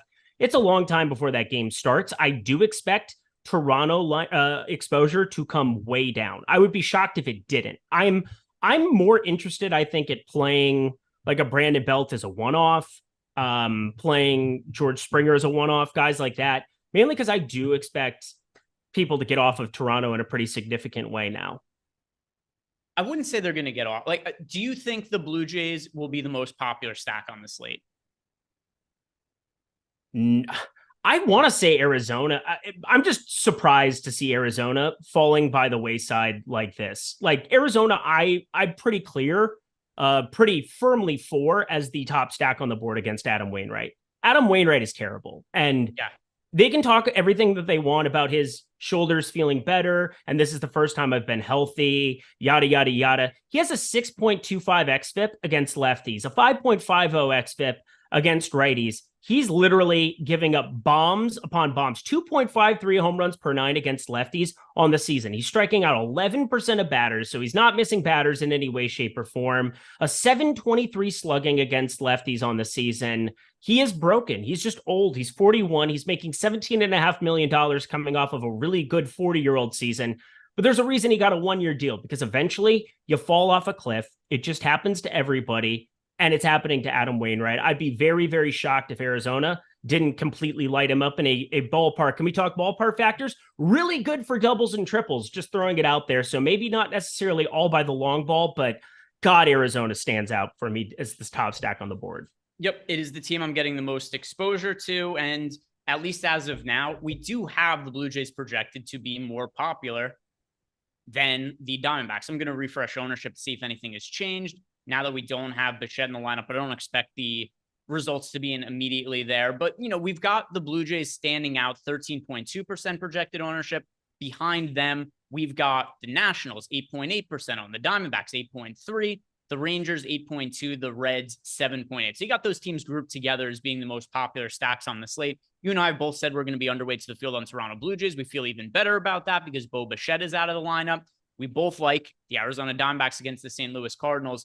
But between the Nationals, the Rangers, the Reds, which of those stacks that's expected to be popular is your favorite? And which one do you expect to be the most underweight? Or I should say, which one are you the most underweight to the field to now that we're locking in about 10 minutes?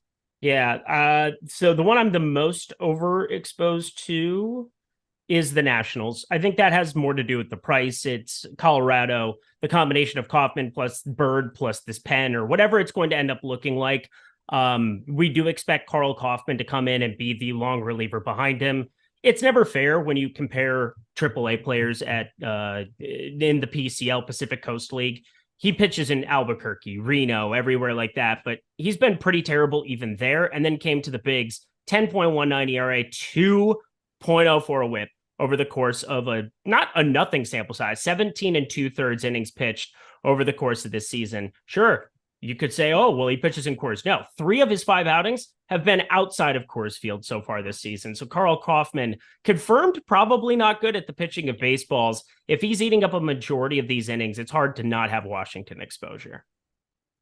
Washington. So I ended up getting a little bit less of Washington as I just reran lineups here. Nothing like crazy different, but I was getting to more of them earlier on in the day. The teams that I'm getting the most exposure to now are Arizona and Cleveland, getting to some San Diego in here as well. But I'm actually underweight to the field on all 3 of these teams. I'm underweight to the field on Washington. I'm underweight to the field on Texas, and I'm underweight to the field on Cincinnati. Of those teams, I have the most of Texas, but I'm actually, like I said, underweight to all of them. They're all teams that are slightly negatively leveraged for us in the top stacks tool. Not as much as the Toronto Blue Jays. That's by far the most negatively leveraged team. Do you have an issue with the fact that I'm underweight to all 3 of those teams, the Nationals, the Reds, and the Rangers? No. I would say out of all of them that I'm the most concerned about, Washington would be the one that I'm concerned about, but Texas, no Seager Garcia. That's definitely going to be hurtful. You got Cincinnati, even though Colin Ray is not very good, these Cincinnati bats are costly, and I don't want to be forced into 2 of those really cheap type pitchers. I'm okay rolling the dice, on the Michael Groves of the world, on, my whoever this pitcher for Pittsburgh is, other than, just, the Quinton human being. But I'm okay being underweight to all of them if that's where you end up landing. I'm just getting overweight to Washington. I'm not overweight to the other 2. I ended up, by the way, with 30% of Michael Grove. He's my 3rd most rostered pitcher on the entire 32% slate. for me. Let's fricking go. Pray for us. Pray for us. Oh, we are so screwed, buddy. Contrarian stacks you ended up getting overweight to? Anything really standing out? Seattle for sure. Going up against Maeda. Maeda's been good in terms of strikeouts, but that's kind of been it. He's also had some decent spots. They just had this exact same matchup of these 2 pitchers a week ago. A lot different going from T-Mobile to Target Field. Just throwing it out there. It is what it is. It's drastically different. And Maeda, a 50.4% hard hit percentage. You get the 9th inning bump here for Seattle. And, well, doesn't look great, but you do have the Mike Ford, Ty France back-to-back. I think that's fun for FanDuel purposes. 1 through 7, I really like the Seattle lineup. It's the Guardians for me, which I mentioned before. They're a team I'm getting a lot of exposure to today. And one thing about the DraftKings slate is the ownership is really condensed. We only have 4 teams on the entire slate project for less than 5% ownership. The Kansas City Royals, the Minnesota Twins, the Houston Astros, the Pittsburgh Pirates. So it's really hard to reasonably be contrarian because I'm not dying to play Pittsburgh against you, Darvish. I'm not dying to play Minnesota, not dying to play Kansas City. If I had to play one of these teams, I guess I'd be most inclined to play Houston. But where I really think it makes more sense to take stands at stacks is looking at some of these mid-range teams, like maybe a Colorado and playing them for leverage, like maybe for me, the Cleveland Guardians, and just getting overweight to them at modest ownership. But it is really hard to look at any of these super contrarian stacks like the Royals, the Twins, the Astros, the Pirates.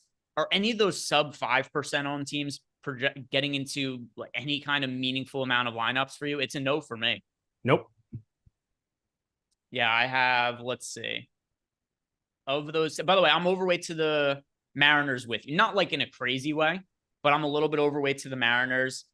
And yeah, these other teams I'm not really getting too much of at all. The team I have the least exposure to today as a stack, it is the Toronto Blue Jays. Probably going to go poorly, but we shall. See, that's too bad, see. Michael. Now you have to be hidden on the channel. That's really too bad. I'm very sad about that. What happened? You can say whatever you want, but then you start putting slurs against certain communities. You gotta go bye-bye. I apologize. Have a good life. Oh no. Yeah, I didn't see what he said, but I'm Team Eric on this one. Thank you. Team Eric. Thanks, buddy. It's not that hard to be. I mean, he's just a He's just a bigot. No big deal. Yeah. Put your pants back on, by the way, Jordan. Thank you. Appreciate it. Anything else that's stacked you really want to talk to before we go ahead and do some home run picks and close it out for the night? Nope, I'm all set. Dong picks while we're on the topic. Dong picks, dong picks, dong picks. While we're on the topic of it, sure. Who are you picking at a homer today? What's your pick? Oh my God. Course Field game. Lourdes Gurriel. Lourdes Gurriel plus 700 over on FanDuel Sportsbook was just breaking things for me. I broke down everything over on Twitter. Lindy's Locks update, but obviously you have a major lefty problem here for Adam Wainwright, but you also are not exactly seeing nothing from the righties, and they are drastically different. Him, Emmanuel Rivera, a number of these guys, plus 700, plus 800. You get a plus 900 Alec Thomas, which I think is probably the best out of all of them. Bet all of them. Throw them all together there. I think it is a great spot. Yes, Chase Field, not exactly the best homer park in baseball by any means, but you're getting awesome value. Adam Wainwright, 65, 70 pitches of him, and then not exactly a stellar part of this St. Louis bullpen where if you get to Adam Wainwright early, you're getting to some really bad arms early on there. That has been their bugaboo all season long. So I am fully behind Arizona, specifically Lourdes Gurriel. We've got Sunflower in the YouTube chat saying dong picks, Jamal Murray. We were looking at different things in that video, sir. If we go ahead now and look at all the different options here, let me look at my exposures. By the way, I had a really fun. Did you see the home run that Brandon Bell hit yesterday? No, I didn't. So I had a bet yesterday. Brandon Bell plus 540 to homer. Gets go. A deep fly ball to right field. Teoscar Hernandez backs up, tries to make the play. It was going to be like a double off the top of the wall. Teoscar Hernandez isn't able to make the play. Ball bounced out of his glove, goes over the wall. Doesn't get ruled an error because it was difficult to make play. So Teoscar Hernandez, I owe him a dinner because he cashed a bet for me. $100. Wow. I won 540 on that, all because Teoscar Hernandez couldn't squeeze the ball, ends up bouncing over the wall. So props to him. But anyway, the player who I am picking to hit a home run today. All right, who's going to benefit me?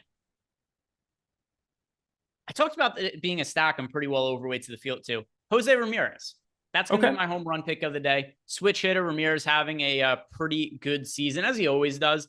There was it during the shortened season where Jose Ramirez kind of had the down year? I think that might have been. Other than that, Jose Ramirez has been nothing. He had a bad first half of the season and then went berserk. 2020. Yeah, 2020 it was. He's my most rostered hitter on the entire slate. Wow. He's hit 14 homers so far this year. Look at his last couple of years, 29 homers, 36 homers. He is also somebody who's having, as per usual, stellar year, 128 WRC plus. My most rostered hitter on the entire slate. He's projected for sub 10% ownership. Dong pick of the day, Jose Ramirez, who, based on his body build, I assume he has a chode. Dong pick of the day, Jose Ramirez, and that's going to do it for us. Guys, thank you very much for watching. Don't forget, Underdog, sponsor the show. If you're signing up for the first time, use the link below, up to a $100 bonus on your first deposit, or use the promo code Stochastic. That is going to get you free access to all of our fantasy football and best ball data for the entire season. Once again, thank you guys very much for watching. If you want to go follow at Eric Lindquist on x.com, it's at Eric Lindquist. He's posting a lot of really good content there, updates on his betting content over at Odd Shopper. So go follow Eric at Eric Lindquist. Thank you very much for watching, guys. See you back here tomorrow.